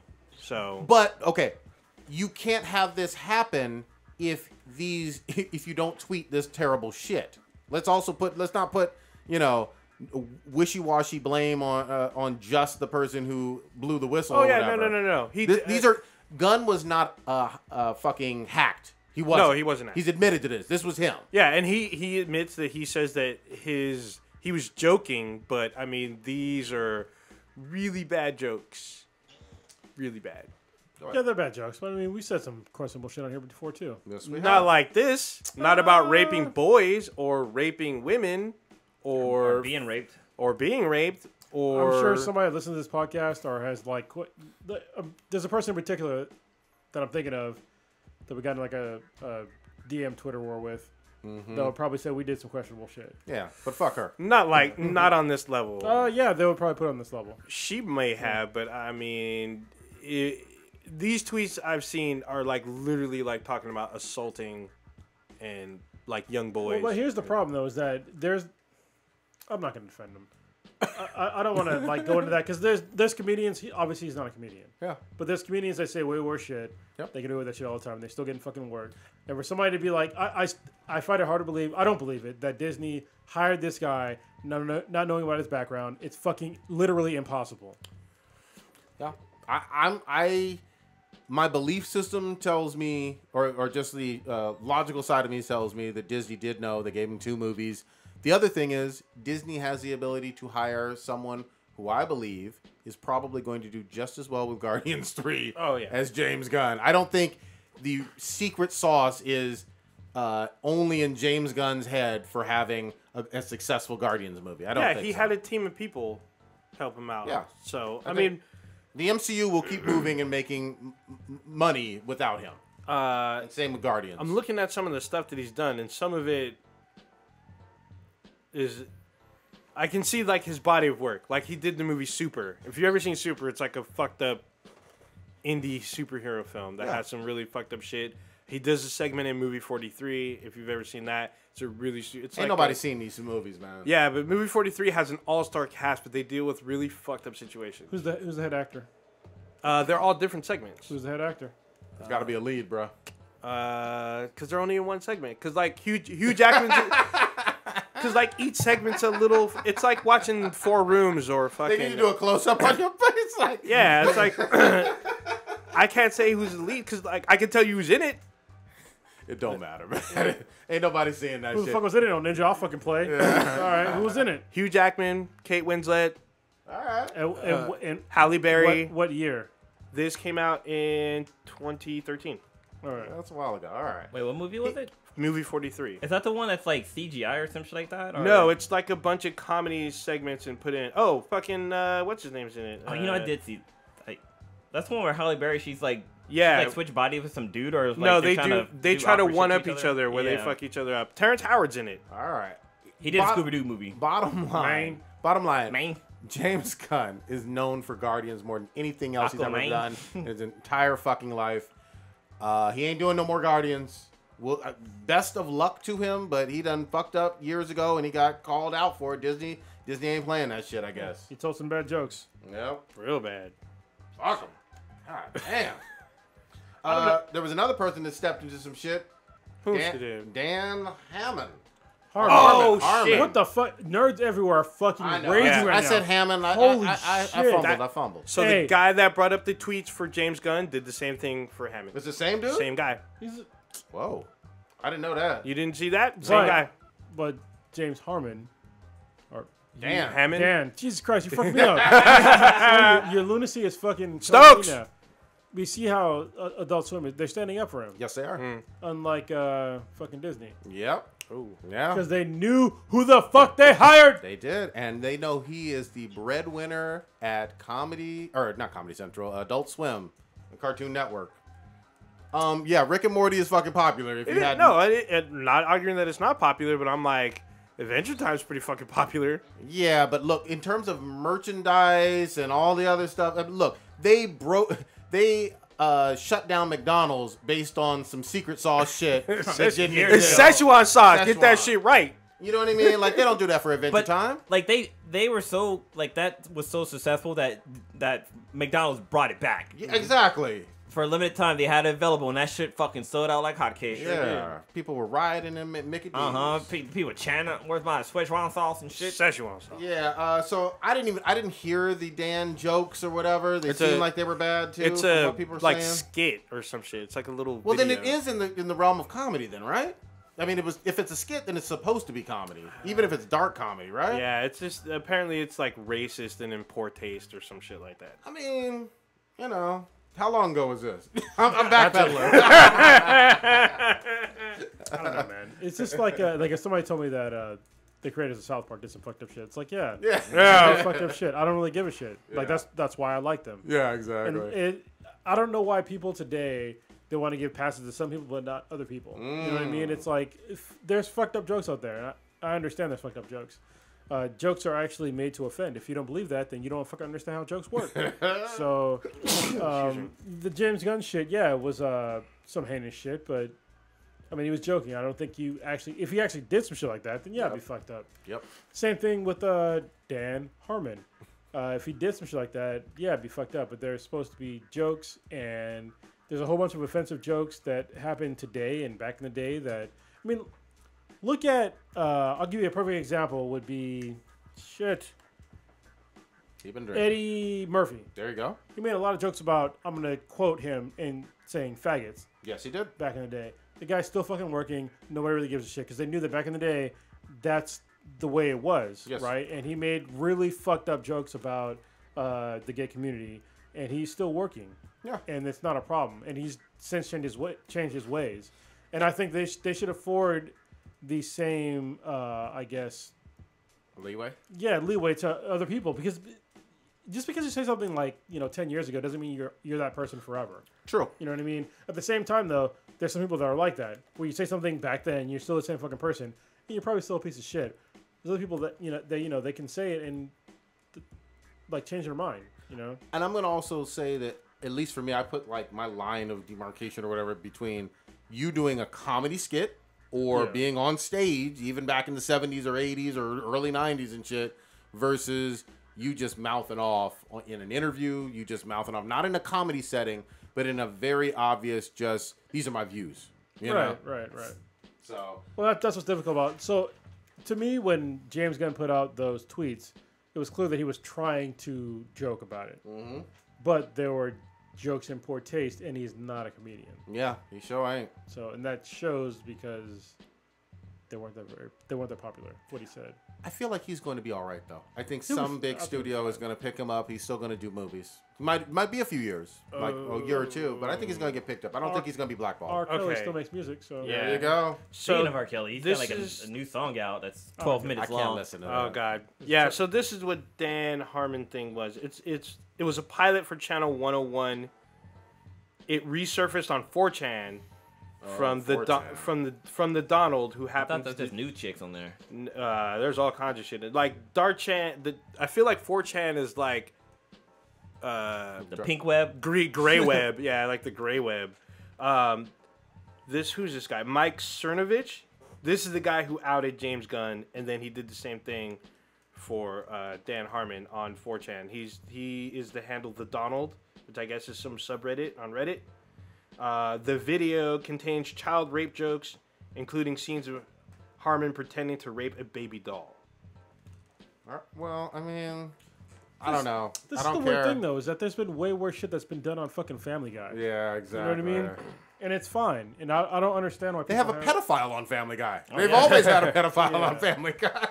Yeah, and nobody has a problem with it. Nobody questions, I forget the creator's name. Seth. Seth MacFarlane. Yeah. I guess it's all in context on how much you decide you want to be offended today. And I guess there's a difference between live action versus animated. I mean, it's jokes are joke, you know. What was the Dan Harmon shit animated, or was No, it's not animated. It wasn't. It wasn't an actual child. You No, know what I it's mean? not an actual child. But hey, if you've ever seen a Serbian film, there's a reason why it's banned in the U.S. Yeah, I can't deny or confirm. You can't but confirm or deny if you've seen it. Yeah. Yeah. All So right.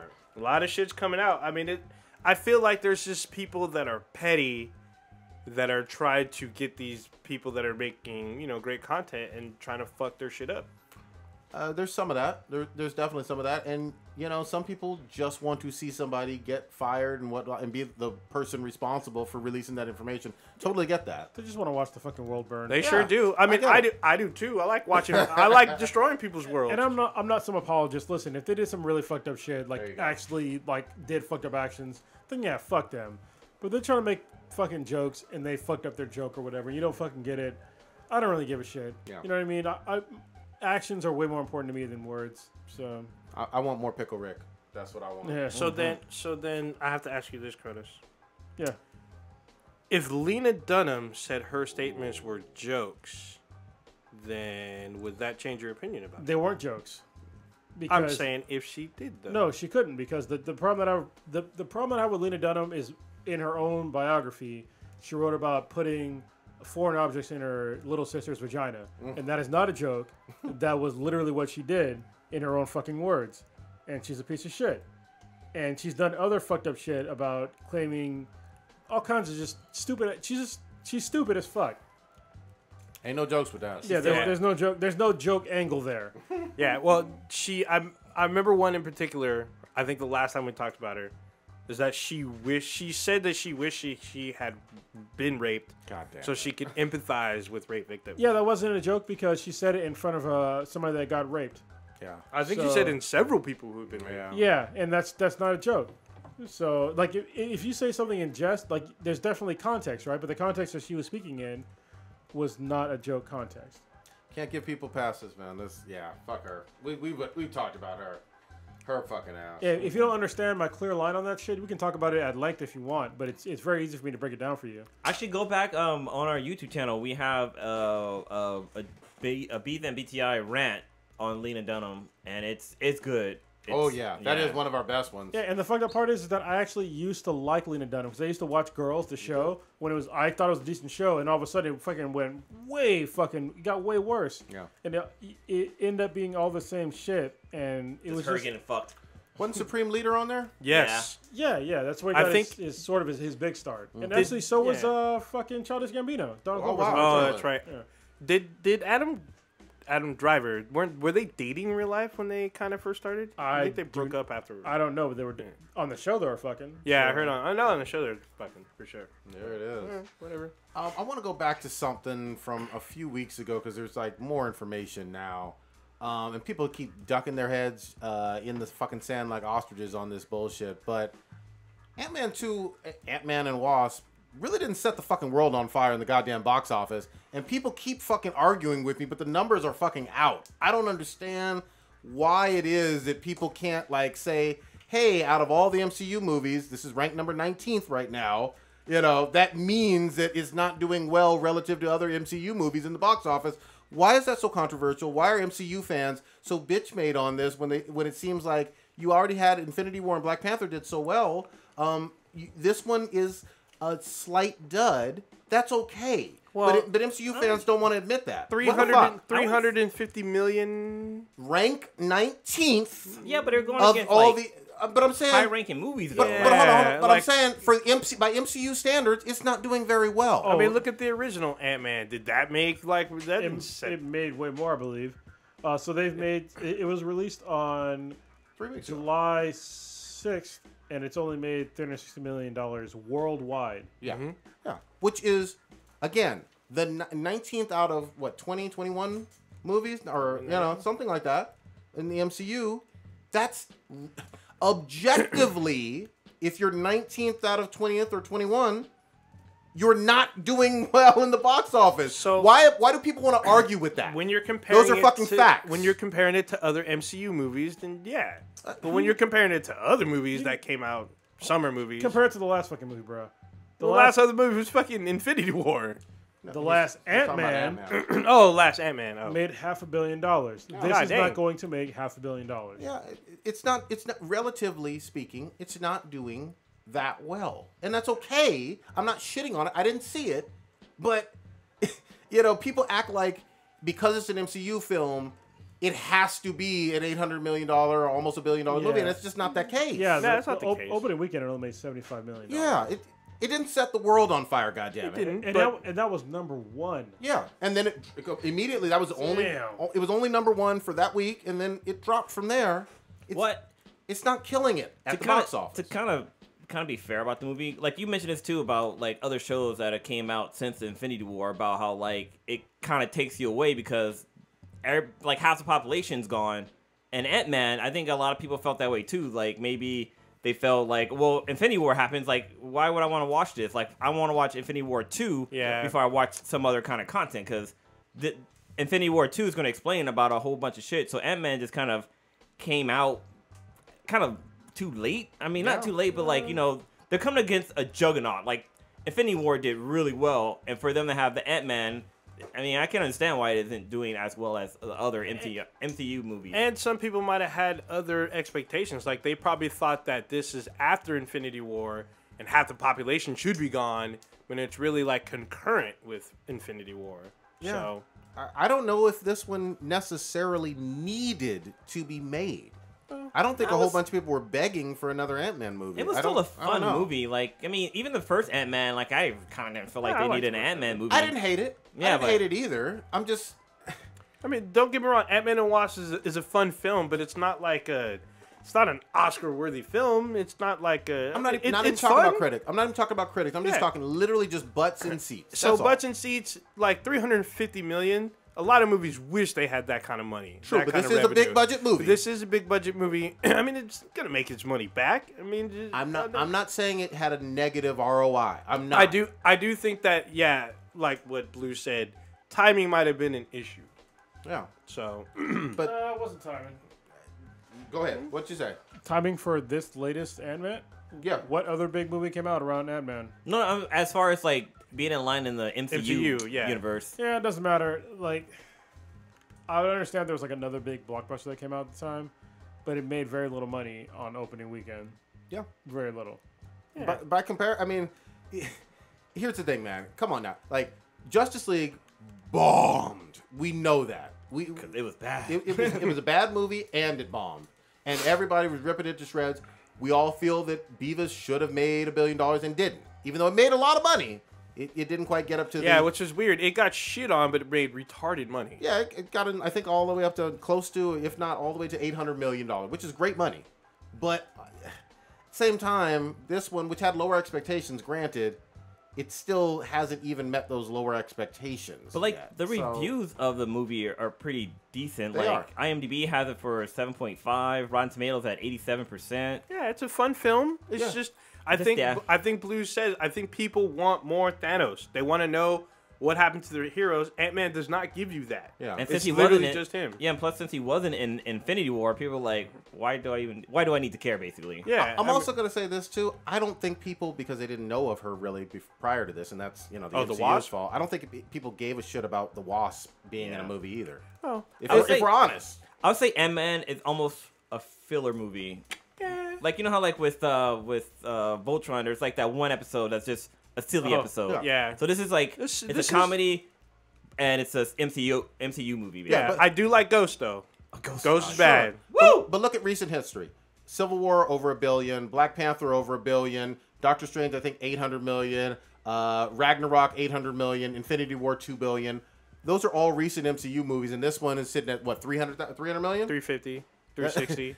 One of these things is not like the fucking other. You know what I mean? Like, We got to be honest here. That's DCEU numbers right there. Right? Oh, god damn. If this had been a DCEU movie, people would be ripping it to fucking shreds on the box office. Because it's the MCU, people don't want to touch it. They're kind of dancing around it. Well, maybe let me fucking put some shine on this and backpedal. Don't be a fucking ostrich, goddammit. That's what I say. Well, no, I'm like kind of jumping back to the DC thing. Like all of the DC movies got bad reviews, but like Ant-Man and Wasp is like it's got solid. good It's reviews. a solid film. It's a solid film. Butts and seats. It's a solid film. It's just not. I don't think it's what audience like got. I think they wanted further MCU stuff. They wanted to see or further Thanos stuff. Like what happened to the heroes? Does this continue? And if you don't get that, you're like, well, you tell your friends, hey, this doesn't show you what happens after Thanos' thing. So it doesn't. But you wouldn't know that unless you watched it. Yeah, like if you tell other people, word of mouth, right? Yeah, but the first week it would still have a huge opening weekend though. And they didn't. Yeah. Let me ask you this. I'm just gonna put it out there. I don't have a stance one way or another. Has Disney put out too many movies this year? As far as comic or just movies Disney, just Disney movies, because Incredibles would be under that tent too. Nah, No. But Nah. Incredibles did well. nah. Disney's gonna Solo came out this year, didn't do well. No, it did not. I'm just nah. Disney's gonna put out movies all. okay. It's the right number though. Right number in film. You know what? They can put out whatever they fucking want, All right. as long as it's. What matters is if it's fucking good. That's what matters. Damn. I don't give a Well, fuck. what matters is that If it's good, butts it's and got to be seats. good. Well, Yeah, I just- exactly. I If looked- it's good, it'll put butts and seats. I just looked up how much money the Incredibles 2 made. They are on the rink of $1 billion. Yeah. $941 million. And- But $200 billion or $200 million budget. Go ahead. right, so it's yes and no. What you said. No is in they're still making money, but yes is in there's a lot of fucking flops in there too. They're just they're kind of throwing shit against the wall at this point. Speak on it. You gonna cough on it? Put a little spittle on there. Spittle. Sorry, A Wrinkle in Time. Was that this year? Yeah, that Yeah. was this year. Did not do well. There's a Nutcracker movie coming out. Christopher Robin is gonna bomb. I can tell you right now. I think Mary I might- Poppins is probably gonna bomb. I'm gonna watch that one. Solo bombed. Bao, which comes out later this year, it's a Pixar movie. I don't think it's gonna do very well. There's a zombie musical movie that is not gonna do well. There's a movie called Gigantic, which is not gonna do well. I'm just calling these ahead of time because I know they're not gonna do well.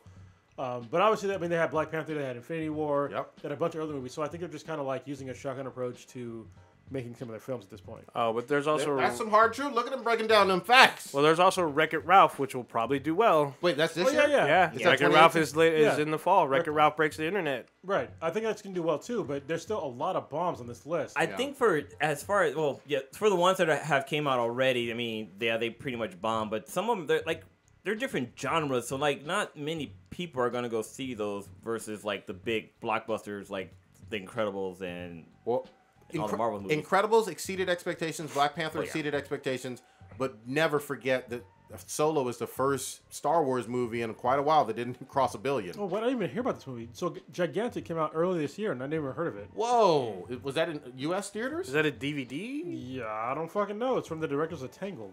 What the? That's Never a big fucking heard of movie. it. Wow. Is it Netflix exclusive? Or I know. some shit? Well, Bao was a short. Okay. Oh yeah, that's a short in front of The Incredibles. There's supposed to be a Big Hero 6 sequel this year. I don't fucking What? think so. Well, hold on. They have the animated TV cartoon. Yeah, but that's not weird. a sequel though. Yeah, that's weird. I'm just saying. Night on Bald Mountain. Never heard of it. Wait, what? Oliver Twist. Wait. They're making a movie about Night on Bull Mountain. Yeah, Oliver Twist Holy is gonna shit. fucking bomb. Prince Charming is gonna bomb. Rose Red. Never heard of it. Sister Act. Really? Wait, Sister Act with Whoopi? That's not coming out this year. That's a remake. Get the fuck out of here. Are they bringing Whoopi back? Snow White. Yeah, there's a lot of shit on here that's not Dude, gonna stick. I'm gonna say Snow White will probably make money just like Beauty and the Beast. They so- already made a Snow White movie. Really? It was Snow White and the Hunchman. Oh, that's right. Oh, yeah, that's yeah. true. Years ago, not Yeah. this year. Yeah, but like it's already been done. Yeah, Like, this is true. but Yeah, again and again, they are making live action versions of their movies that are based off of their old anime. Oh yeah, because Beauty and the Beast knocked it out. I mean, I didn't see it, but it went well over $1 billion. Oh, you know what's It was coming good. out live action this year? It's fucking Dumbo. Oh God, I don't want any part of that. Dumbo but- might. Yeah, I mean, that might flop. it's a Tim Burton film. It might do well. No, Tim Burton films have not done well for a fucking very long time. Fight me on this shit, internet. Fight me on this shit. He hasn't made a good movie in a long time. I mean, Batman I love. I mean, Yeah, the Charlie that was and the like Chocolate when we were Factory what? is weird. That was back before our balls dropped. Oh, god damn. I went back and watched it. It's still good, but Wait, who? Well, yeah, but it was a long time ago. Yeah. Well, a long time ago. Edward What's his, Scissorhands. what's his latest blockbuster movie? I think what was it? Charlie and the Chocolate Factory? That was not a That movie blockbuster. Get the fuck out of bombed. here. I don't think it bombed. Yeah, I don't think it bombed. Hold on, we gotta check this out. Research. That movie was fucking awful though. I watched it. It was fucking. It was I fucking. like It that one. was fucking weird. It was weird. I hated It that was movie. Like fucking a passion. weird. I was I'm gonna like, say at least 350 million worldwide for that one. I'm gonna say. I got my fingers fucking crossed. Don't disappoint me, internet. Oh, you're okay. 475. But that was an awful movie. That's Better almost than half a that. billion. oh, that's right. So Better than man. he had that Alice in Wonderland movie. Wonderland. That was awful Alice in too, Wonderland, but it made $1 billion. a lot of money. Yeah, it made $1 billion. Dark Shadows, I actually watched that movie. Was shit. I've got a Frankenweenie, I didn't Yeah, watch. you piss it a lot. Yeah. Oh, the last one was Miss Pettigreen's Home for Peculiar Children. That movie was funny. I kind of enjoyed that one. Let's switch gears a little bit back to San Diego Comic-Con for a second. There was a panel. My dumbass did not know this, but it is pronounced Verve, Oh, I don't think anybody knew that. not VRV. So when you talk to people who work for this organization, like the PR folks who are super nice, and shout out to them, Amy and Beyonce? Brittany, I Brittany, think. yeah. You say Beyonce? You said Beyonce. Her name was not Beyonce. God damn it. But when you talk to people who work for this organization, call the organization Verve, and don't be like a dumbass like Prodigy and say VRV and have her look at you like your ass is retarded. Well, I always thought it was VRV because it's 3 capital letters, but Yeah. yeah, it is pronounced Verve. Yeah, what was the name of the panel we went to? It was all about animation in general and the animation industry. We went to 2 of them for Crunchyroll and Verve. The first one we went to was Innovation and Animation. Yeah. And that's where we met one of the was he like one of the executives for? Yeah, he's the head of a director or VP of programming for Verve. His name was Gabriel or Gabe. Was it Gabriel or Gabe? Yeah, Gabe. Gabe. But yeah, we got to watch that panel, and they kind of went into details about like how the industry is changing, how Verve actually acquired all these different animation companies, Yep. and how they brought it all underneath the same umbrella, and that Verve is a not a subsidiary, but it started off as something that Crunchyroll created, Yep. and it became bigger than that, and it was a really good, interesting panel about how that whole industry worked. Absolutely. Right out of San Francisco. So hopefully Yes. we're hoping to be able to do a nice tour and interview with them in San Francisco to sucker free. Yeah, what's so great about Verve is that the way, like, all the content they have in there, it's all, like, in one place. So, like, if you have an anime that you want to watch in subtitles, you can do that. But, like, so for example, like, for Dragon Ball Super, you can watch it in subtitles on Crunchyroll, but then you can go over to Funimation and watch it dubbed, like the way that's airing, like, on Cartoon Network right now. Yep. So, like, you have that option now, and all that's kind of rolled into Verve. But then there's kind of, like, their own kind of content they have on there, too. Like, there's, they're working with Frederator. Yeah. And there's a show called The Bravest Warrior, which you can actually watch on YouTube or on Verve, which is kind of like the same animation style as Adventure Time. And it's just about this space. It's almost like a comedy of Star Wars, where you have these people in space, and this guy, he's just kind of a badass trying to hit on girls and stuff like that. It looked great. Pretty funny. It looked great. The other one they have that I loved is Gary and his Demons. I watched the first episode. Funny. Literally, there's just this guy who like works in an office battling fucking demons, badass style, killing them, chopping them up.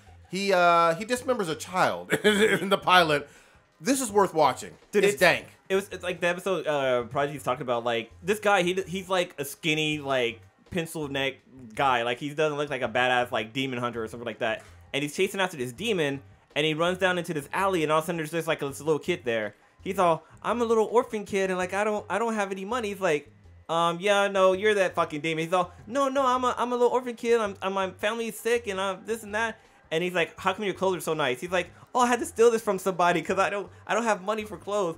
And he's like, man, your story is sounding really good. You're making this really hard. Like, I'm getting kind of convinced. But then eventually he, like, stabbed the kid, and all of a sudden a demon, like, goes flying over. Like, he wasn't in the kid. He was, like, somewhere else. And they pan back to the kid, and he's, like, crying because, like, half his body's shredded in half. It was so fucking funny. Fuck. You see how context makes it okay to kill children? Yes. I'm just saying. Yes. And it was funny. We all laughed. Mm-hmm. But all of a sudden, you're James Gunn. Yeah, It's not funny anymore. Oh yeah, Disney ain't hiring my ass. They're gonna see too many fisting vids. Fisting and shitting vids. Oh yeah. But after the panel, Prodigy did a little networking with Gabe, and that's when we started. Or actually, you went up and asked a good question too, because there were people coming up asking questions. But what's the question you asked? Do you remember? Something along the lines of how did you acquire, some of these subsidiaries or getting Funimation under there and Geek and Sundry and Nerdist and all this other stuff. And he was just like, man, we working hard for the money, man. Yeah, it was funny too because later on when we were talking to Gabriel, Prodigy had asked like, hey, you know what would be good on your show is fucking Black Dynamite, and the dude was like, we've been trying to get that show. Prodigy was reading the dude's mind, and I was like, y'all need to get Boondocks up in there too. He thought we've been trying to get that too. They should have got Black and Black to Infinity on that show. Yeah. Yeah. Well, you know what? They have some live action podcasts I see on there too. I'm not trying to sell, but it'd be a good fit. Man, you ain't had this level of dangness. For reals. But the other panel we checked out, which was like the next day, was the Crunchyroll Industry panel, which they talked about the latest and hottest anime today. Which was kind of lukewarm. Yeah, I mean, some cool shows on there, but yeah, some of the shows look quasi interesting, but I could watch trailers kind of on my own, and that's what it was. It was really more of a trailer panel. Yeah. But we will see. Nothing wowed me for the coming season. You know what I mean? Like made me get out of my seat and fucking clap quite yet.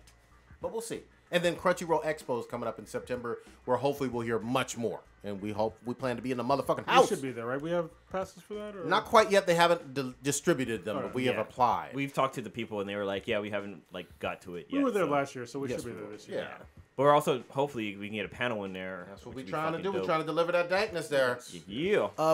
Let's rewind a little bit. There was one other thing that I want to mention that was on the floor for Comic-Con that blew my fucking mind. The Spider-Man PS4 game was live and playable. Yes. Y'all gonna nut in your fucking pants when you play this one. I think it has some serious potential to light up all gamers' fucking lives, basically, in terms Any of Spider-Man fans love busting their pants. Arkham level of greatness, but in the Spider-Man world.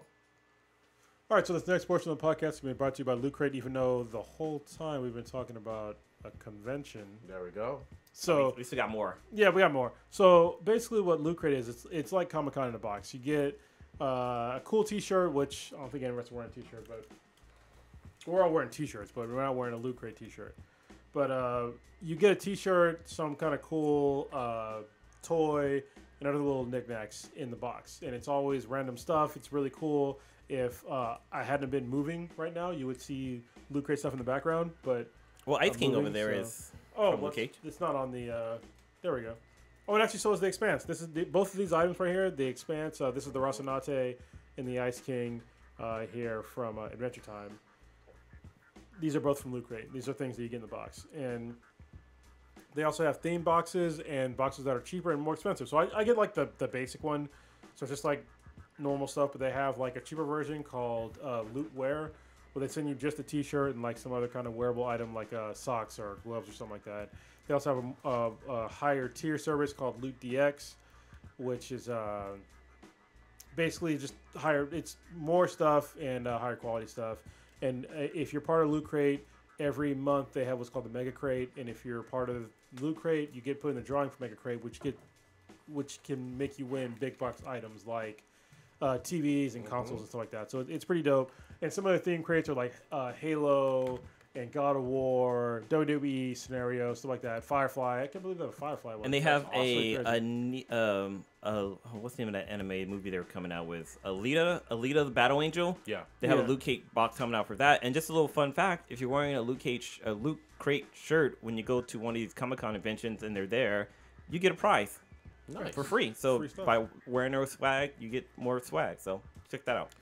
Yeah, so if you go to trylootcrate.com/B-then-BTI with a promo code of BRIDGE10, as in a bridge you're walking over, and the number 10 as in 10, you will save yourself 10% on any new subscription.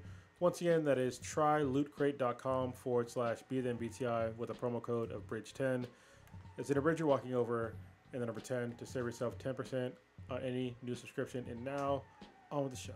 Yes. So, okay, since we left off on gaming, So one of the cool things about going to San Diego Comic-Con is that you can be walking around just running into some random ass fucking shit. Because when we were walking around, Prodigy and I, we came across a Tomb Raider, Shadow of the Tomb Raider.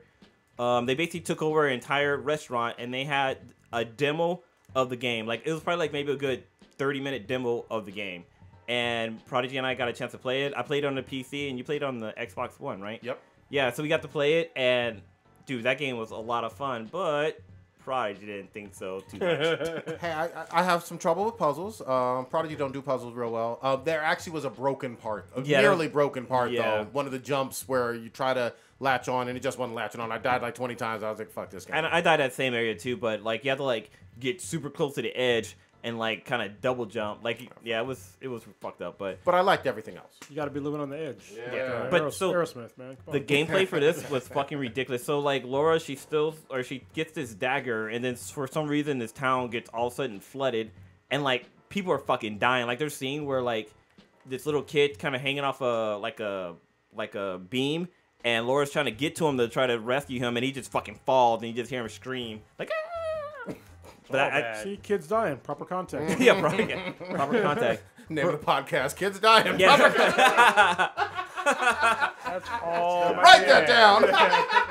Oh man, kids dying, proper content. But overall, I'm a fan of the Lara Croft games, and this game was a lot of fun.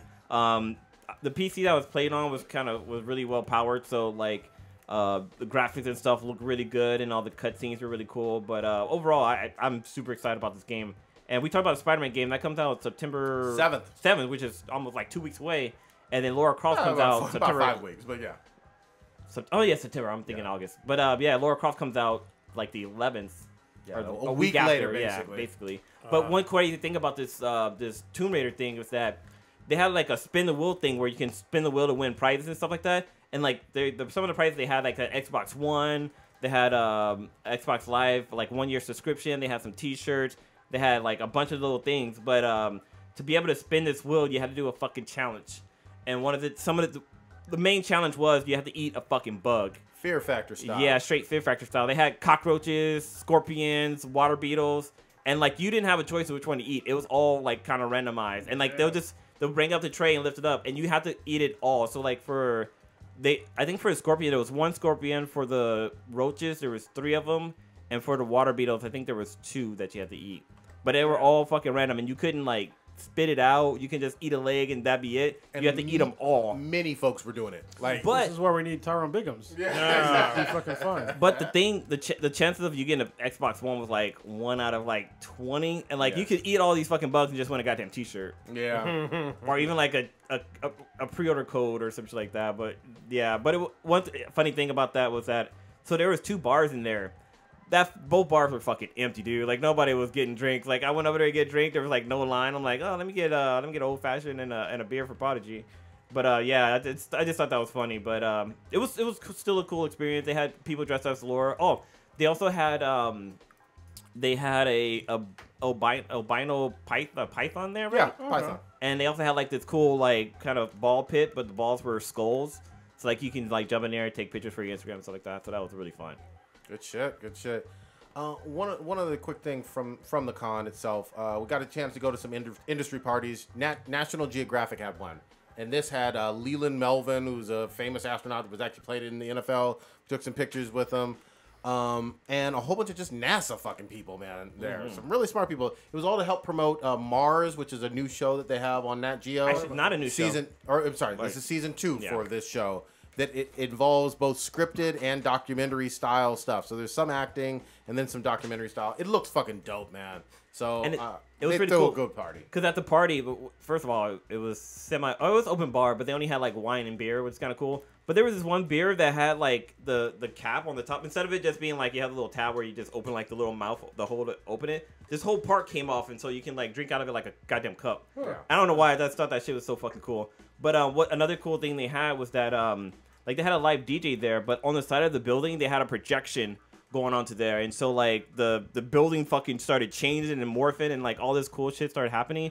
And you actually can check that out on our Instagram. I was able to record it and post it up on there. But yeah, that was fucking dope. Like I've always wanted to see one of those shows where they project like images on the side of the building, and like because of the way the building looks, like it starts changing the actual atmosphere of the building.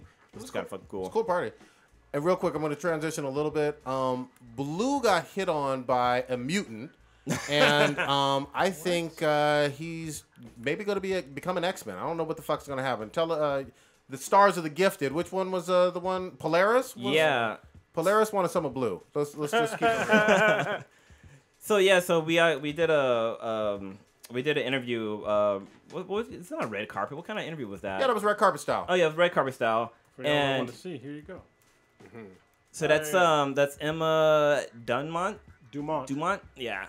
And Dumont, depending on where she's from. It's interesting because like, yeah, she's kind of like on me. And like, I didn't pay any mind, but like, there's a few comments in the for the image saying like, damn, she seems to be into Blue. So I was like, oh, okay, she's hot. I'm not gonna lie, but but no. So before we were doing the interview, like she was just kind of standing there, and I recognized her from the soap. This is from the Gifted. She plays Polaris, and she was just standing there. I'm like, well, I'm just gonna go over there and talk to her and see if I can get like a selfie or whatever. But like, I walked over there, she was like super cool. She said hi, like, what's your name? And I was like, can I get a selfie? She's like, yeah. I'm like, we did the selfie, and like we just started chit chatting and talking, and like, cause at the San Diego Comic-Con, her face is on the side of a fucking building, yeah, and that's on our Instagram too. It's her face, but it's her face and the guy Solaris, I think his name is, or his character's name. Polaris or what? No, she's Polaris. He's Eclipse. His name is Eclipse. There, that's but it's two images. Hers is red and his is blue. And there's like special, like, you know, back in the 80s how they had like the 3D glasses, the red blue 3D glasses. So if you look at the blue part, you'll see her, and if you look through the red part, you'll see him. And they actually had that on side of like buses and shit too. Yeah. Yeah. So actually, there's another image another picture. Actually, it is that one. So there should be multiple images on that one. Yeah, but it definitely changes. I only saw her. Yeah, there you go. But... So that's her, and then that's him. Yeah, that's cool. So that was actually pretty cool. And they had that like on the side of like their whole subway system or whatever the bullshit thing they had, the VTA thing or whatever. But yeah, so I was just chit-chatting with her, and it was funny because like I was talking to her, and I guess she was supposed to be in the green room, but she didn't know where that was, so she actually kind of bopped out a little bit later. But I went to the bathroom, and I had to really go because I actually was drinking before this. Prodigy hit me. I was like, "Hey man, where the fuck are you?" I'm like, "I'm on my way." Like I had to drunk, bitch. But no, I had 2 drinks. Like I went to Roy's and I got a Hawaiian martini and a Mai Tai, and like I was on the other side of the goddamn the convention center. I had to rent like a fucking electric scooter to get to the other side, dude. Damn. But anyway, so back to the story. I was in the bathroom, right? And like I had to pee. I did my business. And as I'm fucking walking out, Bill fucking Compton, Vampire Bill from True Blood, comes walking up in there. And he's on the Gifted. And yeah, he's on the Gifted. He plays the dad. He's an attorney who's like helped fight for mutants, and then like shit kind of turns around and finds out his whole family's mutants. But he's walking in. I'm like, oh shit, it's Bill Compton. He's like, hey, how you doing, man? I'm like, oh, I'm good. I'm like, I'm about to interview in a little bit. And what else give it a beat? He's like, why don't you just do the interview here, like right now? In the bathroom? Yeah, in the bathroom. I was like, oh, I don't know if that'll be right. Yeah. I mean, it's not that kind of interview. He's like, pulls his dick out. He's like, so what do you want to talk about, man? He's like, hey, my eyes are up here. I should be like, I think you gotta save that for sugar. But so like I do my business and like I go back into the press room, and like Prodigy and I like it was fucking cool because like there was like a whole bunch of camera crews in there, and on the floor had like all the names of the media that they're from, and ours was sitting there and it said Black and Black times Infinity. I was like, oh shit, we done came up. But we were like third to last. It don't matter. Yeah, but it does not fucking matter. But it was crazy because like they told us because this was weird because they did the press thing before the panel, which limited the amount of time that we had. So the PR person came over, was like, all right, y'all guys got 1 minute and 2 questions, and that was all we could do. And the people were coming in groups of 2. So it was Bill Compton and his daughter from the show. It was Polaris and the triplets. Oh, shit. Woo, she bad. Smoke show. Oh, man. Woo, that girl is fine. I forget her name, but yeah. I forget her name, too. Her name's Natalie? Her name is hot. It was her, and then it was Eclipse and the tracker guy, the Indian guy. Okay. Oh, yeah. So there was only 3 groups, but as they slowly kept getting closer and closer, like I was like thinking of questions I was asked because we were limited time. But then like they kept telling us like you need like you ran out of time, like we won't be able to get all your questions in. But yeah, Bill Compton and the girl she comes over, they come over and I'm starting my interview, and dude, Bill Compton's funny as fuck. He was like, hey man, like I was like, hey, you know, this Black and Black time to finish, your boy Blue, blah blah blah. Like I'm here with the father, because I couldn't remember his real name. I was like, yeah, I'm here with the father from The Gifted. I'm like, how you doing, man? He's like, I'm doing good, but man, we could have done this interview in the bathroom, like I told you, like, dude, like.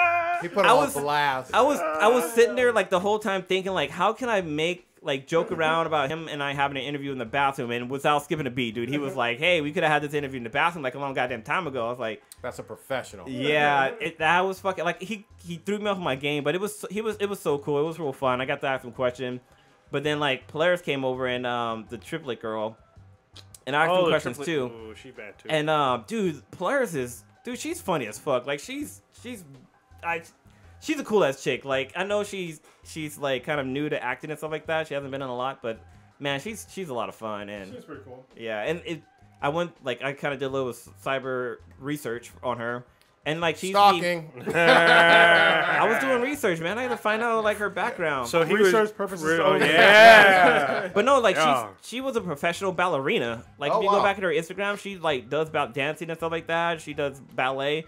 But then she's also a mechanical engineer. Oh wow! Like she has there's like videos of her like creating stuff, like doing like metal shop shit. Tony Stark shit. Yeah, I was like, holy shit, that's fucking dope. So, but that's like two universes you would never think that would collide. Being a ballerina and a fucking what's the name? That's awesome. But yeah, she was real cool. You know what? We're gonna slide in them DMs. We're gonna try to get some more folk on the show. Let's get her on the show. Yeah. Oh yeah, yeah. Yeah, she bad. But yeah, that's the panel. But another funny story. Sorry, there was a lot of interesting stuff that had San Diego Comic-Con. So after the interview, like man, I was fucking like super like my adrenaline. Damn, I adrenaline. Just say you had blue balls. That's all you gotta say. I wouldn't have blue balls. I was like super hyped. I was super hyped with the interviews and like interviewing like celebrities and stuff like that. I had to like catch myself for a moment. But then I went back to the bathroom, and as I'm fucking walking in, I see fucking Cloak from Cloak and Dagger. Oh, shit. Same fucking bathroom. He was just there chilling. And, like, I walked in there, and I paused. I was like, that dude looks familiar. I'm like, aren't you Cloak from Cloak and Dagger? He's like, hey, yeah, what's up, man? I'm like, can I get a selfie? And he was like, yeah, man, cool. I'm like, I tried to, like, chat with him a little bit, but I was like, nah, we're in a bathroom. I couldn't do an interview with Bill Compton, so I can't do an interview with him in here. But, no, he was real cool. And, I didn't know he was a rapper. Oh, really? Yeah, he's a rapper, and apparently, I guess, good. I haven't heard any of his content, but like, yeah, from reviews I've seen, I'll be the judge of that. That last episode of Cloak and Dagger was fucking dope. How deep are they? Six episodes? 7 or 8 episodes? Yeah, something like that. They're about to end because I think it's only 10 this season. I think there's 2 left. Yeah, because they're like, he fucked with this dude that was a cop that killed his dad, killed his brother. And it was like really good fucking with him. Yeah, I need to catch up, man. Yeah, it's a good dude, and it's catching fire. Everyone's loving it. I'm more invested in Cloak than I am with Dagger. Okay. Like I don't know, the kid his acting chops is pretty decent in that show. Plus that Redbone he had sex with. Oh, that Redbone bad.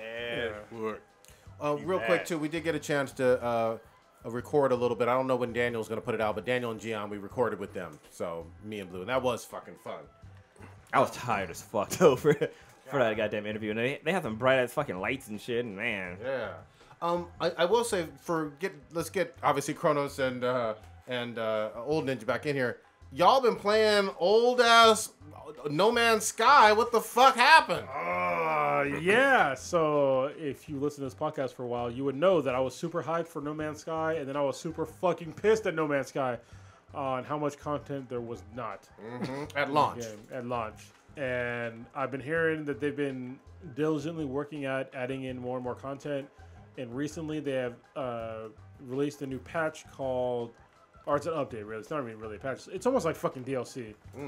It's called No Man's Sky Next, and it's really, in my opinion, it's No Man's Sky 2. Wow, okay, that much of a change. Yeah, because literally, it was a 10 gig fucking update. That's a game. And I think I saw on the note, they said it was double the size of the actual game. That's a new game. Yeah, so when I came in, like the last time I played it was probably 2 years ago. Okay. Yeah, that's about When right. it launched, yeah, I played it for like 8 hours, and I was like, you know what, I'm done. And I came back and I started from scratch, and it was like so drastically different. Like it was barely the same game. Good. Because when I first started, first of all, is in third person, and so the other one was first person. yeah, Yeah. but you can switch back to first person though. They revamped their entire inventory system, their crafting system, the planets. You could fucking build bases and shit now. Nice. You can build fucking whole armadas and shit, like fleets.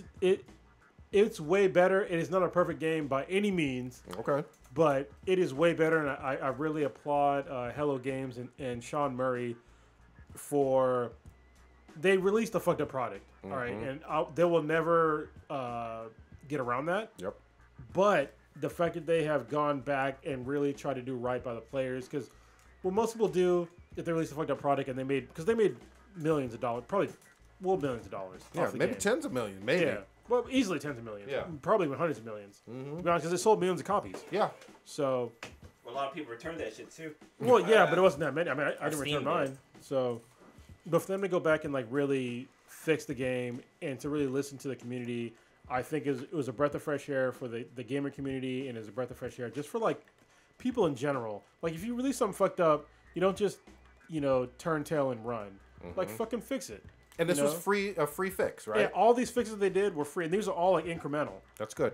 And this one's just been like the latest one, and it's been it's vastly different. It's much improved. So I should hold out hope for Andromeda Mass Effect now. No, and The Andromeda. game is dead. Everyone from who was left on Andromeda is on Anthem.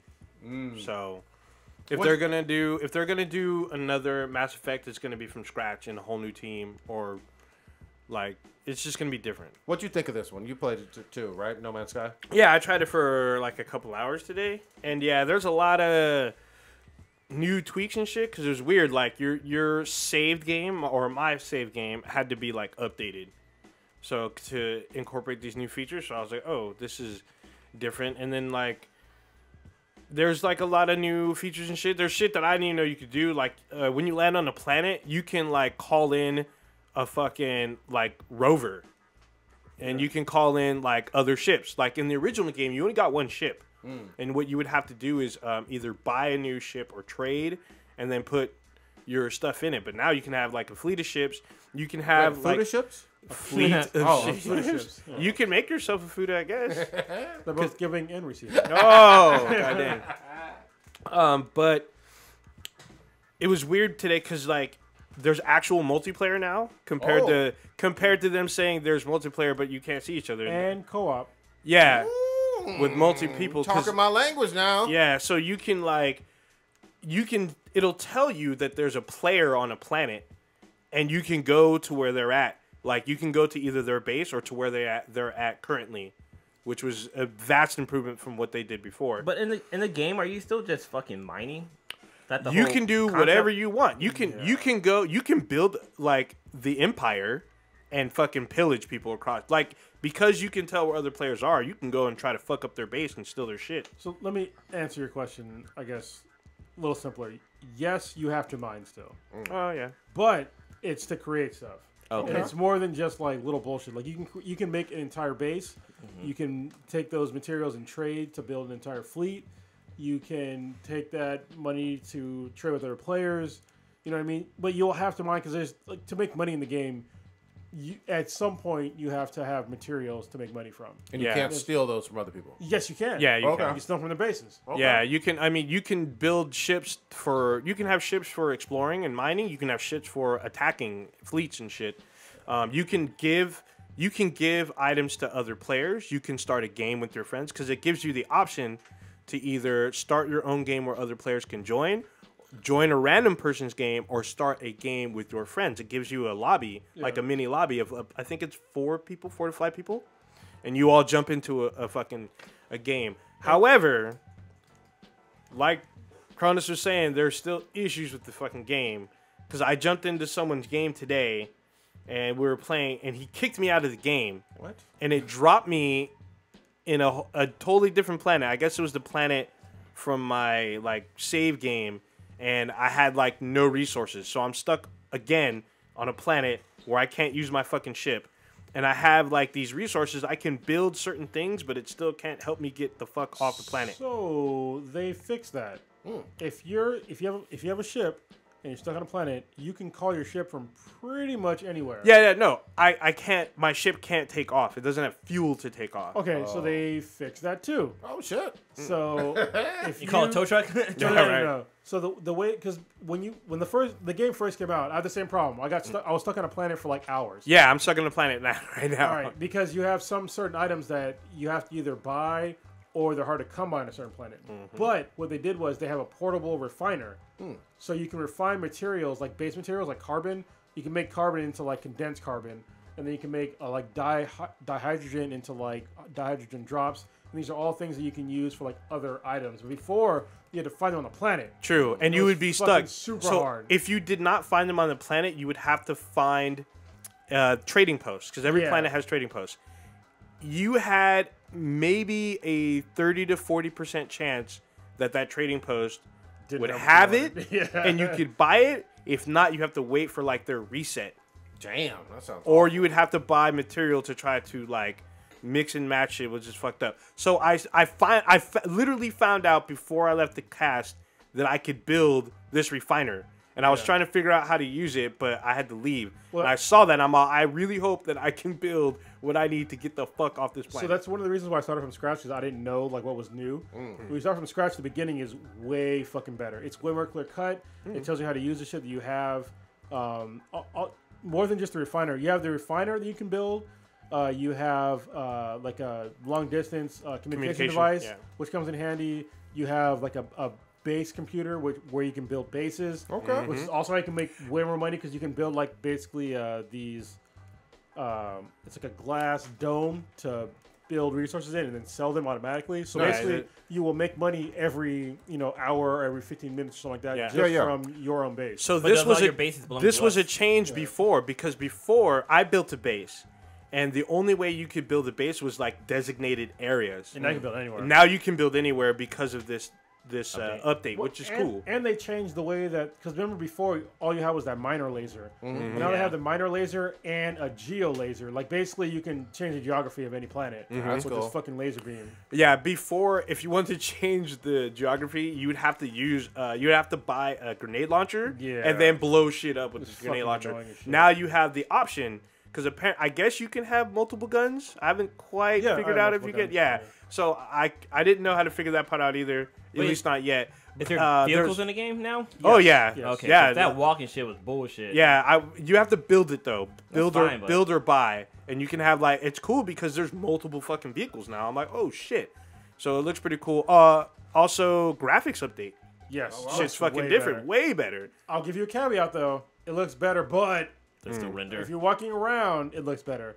If you're on your fucking ship, it looks the same. I still have the problem with the draw distance and fucked up textures. Okay. There's been times before where I've like left the planet and I came back down, and I would see like the screen door effect come in, and then the fucking shit come in, and when I was high up in the atmosphere, I would see these really blurry fucking clouds that were obviously really poorly textured. Yeah. Yeah. I mean, it's hard to do shit in like kind of real time that's far away, because it's a lot of geometry and a lot of shit that's calculated. No, it's not. There's a whole bunch of games that fucking do it right. $60 bunch of games. $60 game at launch, man. So even though if you spent the $60 games now it feels more worth it than before. God of War, there's no draw distance. Yeah, that's true. There's not even fucking load screen. Get the fuck out of here. Hey, I mean, there's been some improvements. I get it, but there's also some other issues. If there's too much shit going on at once, the game will fucking stall. Man, at least it's happening to me. This game came out almost 2 years ago. Yeah, it came out in 2016. Yeah. August 9th, 2016. Yeah, so it is definitely vast improvements to the game. So definitely, Hello Games, thank you for listening, and thank you for improving the game. There could be a little bit more tweaks, but you don't have to grind as much as you did before. Well, they're already talking about, the day they released the game, they were talking about, we already know there's going to be fixes that we need to put in. They're already working on them. So I'm like, yo, you guys are doing right. Yeah, man, we got 16 employees. Yeah, that's a very small team. God damn. Yeah, because I think a lot of people like either left or some shit. They've always been a small team. They've always been small. Yeah. So, also those anomaly things are actually useful now. Before it was fucking bullshit. Now they actually give you stuff no matter who you talk to. There's hidden shit. Well, do not you guys hidden, think but that there will actually be a full retail release of a sequel, or they're just going to continue to improve this? No, they're going to release this on... Oh, you said it was already released on the Xbox? Yeah, it was released when the No Man's Sky Next came out. It's the same day, 24th. Oh, okay. So yeah. So they'll probably get some revenue from that, but a sequel, I don't see one anytime soon. Maybe in a year or two. They haven't talked about it yet. I mean, they've been talking about just like improving the current game, which is good because I mean they made a bunch of fucking money to improve upon the game. Yeah. So it's kind of like one of those things, where I complain where I'm like, yo, if you're gonna release a game, don't give me this day one patch bullshit. Yeah. Don't fucking it should already be fixed. But in this one, I think that they got hit with they didn't think that the game was gonna be first of all that big. Yep. And then second of all, they lied a little bit. They did about the game. They did. And That's true. I'm not going to give them an excuse for that. Yeah. They lied about it. Yeah. But they're fixing it, and I think that's a good direction that they're fixing it. Now we're getting a game that I actually want to play. Yeah, because I definitely want to build a fleet of ships and shit and like fucking blow shit up. All right. So, because if not, I was gonna move on to Elite Dangerous because that looks like a much more complete. Well, I want to move on to fucking Star Citizen, but that game's basically Oh fucking yeah, vaporware. we'll see if that ever fucking another 10 years. I need you trying out Last of Us when you can.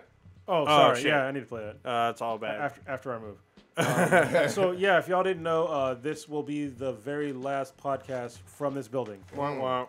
So I'm moving on Monday, and thus the Infinity Base will be moving on Monday. And so the next podcast you will see will be in a garage for a couple of weeks, possibly a month to a month and a half. But it's still going to be dank. It will. The new space will be fucking dope, I promise you, but you'll see the garage for a little bit. Should we round it? Actually, no. There's something I want to talk about. Oh, okay.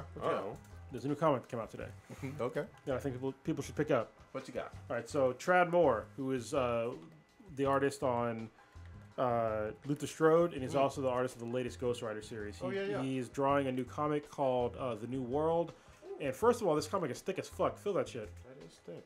Yeah. That's what she said. I was like, holy shit. Like, it's a big ass fucking comic for like the first one. And it's set in in the near future where someone launched 5 nukes in America, in North America, and destroyed like 5 major cities. And so America got fucked up. Nobody claimed responsibility. And the fallout was afterwards there was like all these territories. And this is set in the New California territory, which is very large. And it's like the most prosperous territory in the former United States. And it's a story about a woman, I forget her name because I just started the comic. She's on the cover.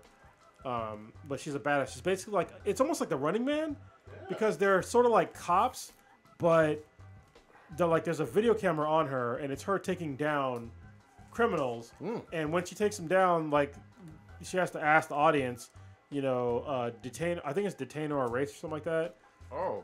And so it's up to them. But she never kills. So she always just detains them. Okay. But there's other people, she doesn't listen to the audience. But there's other people that are, the other people like her, that if they say kill, then they'll kill. And there's one guy in particular that will always kill. This is Image, right? Yeah, it's Image. And so it's been pretty dope. And so she ends up meeting up with like a guy who's a hacker, but she doesn't know he's a hacker.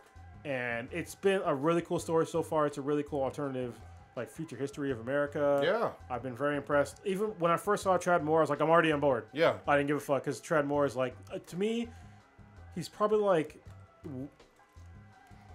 Hickman? No. As far as artists go. Okay. He's tied with the girl that does Saga. What the fuck is her name? It's Fiona Staples. There you go. Fiona Staples. They're vastly different artists, but they're both fucking amazing. Those are my top 2 artists right now for comic books. And there's only one issue out. One issue. It just came out today, so definitely pick it up. It's worth reading. It's fucking long, but it's great. Long and thick. It's mature, so...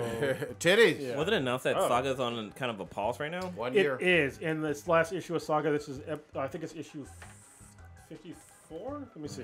Or 52, something like that. It is 54. And they're going to be on a 1-year hiatus after this comic book. The end of this one is, in the middle of this one, it's fucking sad as shit. And I don't want to talk about it because I don't want to give it away because it just came out today, but it was fucked up. And I hope the next issue next year sometime elaborates on it and it's fixed. So wait, didn't DPC say that? Because somebody asked the panel if they read comics. Didn't she say she reads She Saga? she loves Saga. Yes. Aren't we the one that recommended that to Yes, her? So we does fucking- the- I think we did recommend that to her. So does the other Dominique Tipper. Yeah, she reads does. Saga. Yeah, she does. And I'm catching up. Well, I'll save it for my. Are we gonna round it? We can run it now. Yeah. Old Ninja, what you got? Not a whole lot. I plan on seeing this new Mission Impossible this weekend. Fallout. Yeah, it looks. I watched all of them. I've enjoyed I most watched them of too, them. man. They're my guilty pleasure. I'm not even guilty about it. I fucking like the movies. Yeah, the only one I have to keep defending is Mission Impossible 2, because it was Super John Woo, and it's like, it was just, yeah. Anyway, They had dubs in it. It's all good. yeah, it does have those. Stitch saw Equalizer 2, so I thought about checking that out as well. The Gilroy Garlic Festival is this weekend, so I'm going to that on Sunday, the last day, because they close early that day. I'm going to go out there and probably try some garlic ice cream. If y'all don't know, apparently garlic ice cream is supposed to be fucking amazing. It is. They said it was Yeah. gross. Yeah, I don't know. It's good. I'll find out. I'll find out on Sunday. So, and then Prodigy and I, we've been trying to amp up our Twitch streaming. Yep. So we've been doing some Battlefield 1. We posted one up today. We might post up another one in like another hour or so. And that's kind of about it. Blue, what you got? Let's see. So Friday, the Sweetness and we're hanging out with our friends, and we're going to AJSF. Nice. So I'm gonna get to see some of your food friends, but nah, I'm just joking. But no, we're gonna. They ain't real foodies, bro. they don't have the vag and the dick. But no, we're gonna go check that out for a friend's birthday, so that's gonna be kind of interesting. I've always been curious about the show, and she's gone before with her other friends, so That's a good time. yeah, I'm gonna go check that out. Saturday, what am I doing Saturday? No, Sunday's No shit. The Sweetness and I's her nephew's birthday. He's turning 1, so we're doing that. I'm gonna try to. We're gonna go watch The Purge on Saturday. We're gonna go. Nice. We're gonna go to the drive-in. We're gonna go old school with it. We're gonna take a big ass. We're gonna pack everybody into my SUV. We're gonna go hit up the movie theater down in San Jose. Millennials don't know what you're talking about. Man. So You know there's what's fucked up? They say that we're millennials. Listen, Oh, that's weird. What? if you were born in the fucking 80s, you're not a goddamn millennial. no. We're the fuck outta generation here. like Z or Y or some shit. Yeah, We- well, we well, were- it must be you because we were born in the 70s. Yeah. We So- were adults when the new year 2000 rolled around. Yeah. Well, the thing is, we grew up before the internet. Yes. We Yeah. cannot be millennials. Yeah. But something else I was gonna say is that I want to get a poll. This weekend we have 2 big movies coming out. We have Mission Impossible and we have Teen Titans Go to the Movies. Oh my god. Which one you think will be the bigger blockbuster? Oh, Mission For Impossible weekend for sure. opener. Mission Impossible. That's what he says. That's what But then I'm saying. also one more thing. At San Diego Comic-Con, Prodigy and I got the chance to watch The Death of Superman, which was fucking good. It comes Yes, it out was. next Tuesday on Blu-ray. Oh, already? Oh, Yeah, shit. it was really good, and it's way better than Superman Doomsday, Yep. because that was the previous one. I really like fucking Superman Doomsday. It's actually really Oh good. man, this one's really this Better. one. There's cursing. There's fucking heads exploding. They've been there's doing blood. that. They've been Fuck doing that, that a man. lot. Well, we saw Judas Contract. They cussed in that, and then the other one before that they But did. motherfuckers, and there's fight scenes with the superheroes getting their ass fucking handed to them, and it's ripped from the comics. The last one was loosely based off the comic. This one's like really based off the comic, and that's about it. What you got, Kronos? All right, like I said, I'm moving. Not looking forward to actually moving, but looking forward to like getting into a new house that Yes. I own. So that'll be cool. That's gonna consume everything for the next week. So that's it. Gotcha. I am catching up on The Expanse Season 3 and absolutely fucking loving it. Behind? Yeah, I fell behind with all the other stuff. It's been absolutely amazing. I'm probably about 5 episodes from finishing The Expanse. I never should have fallen off of that shit. It's on Amazon Prime. Yeah, and I finished off Legion Season 2, which was another amazing one. Very controversial ending. We got to talk about it whenever y'all catch up on that gotta catch one. up, yeah. Yeah, we're going to have some words for that. Me and Blue, Friday, we supposed to go with my kids' whole family. Well, never mind. I'm an Asia SF. With my family, we're gonna go see Teen Titans Go to the Movies on Friday.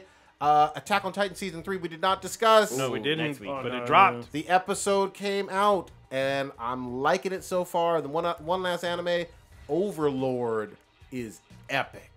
If you like MMO stuff and you like great waifus like I know you do, check out Overlord. Take us on out. All right, you can check us out on Twitter where we're mostly very active at BThanBTI. That's BTHANBTI.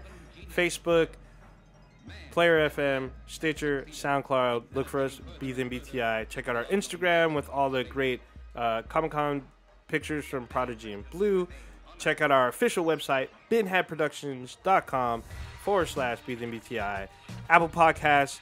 Go on there, rate us, leave a comment. We didn't go through comments today, but we'll do it eventually. Just check us out of there. And then on Amazon, we have our app on there. Download, check it out. Ski ski. Yeah. Shout out to Emma. Amy?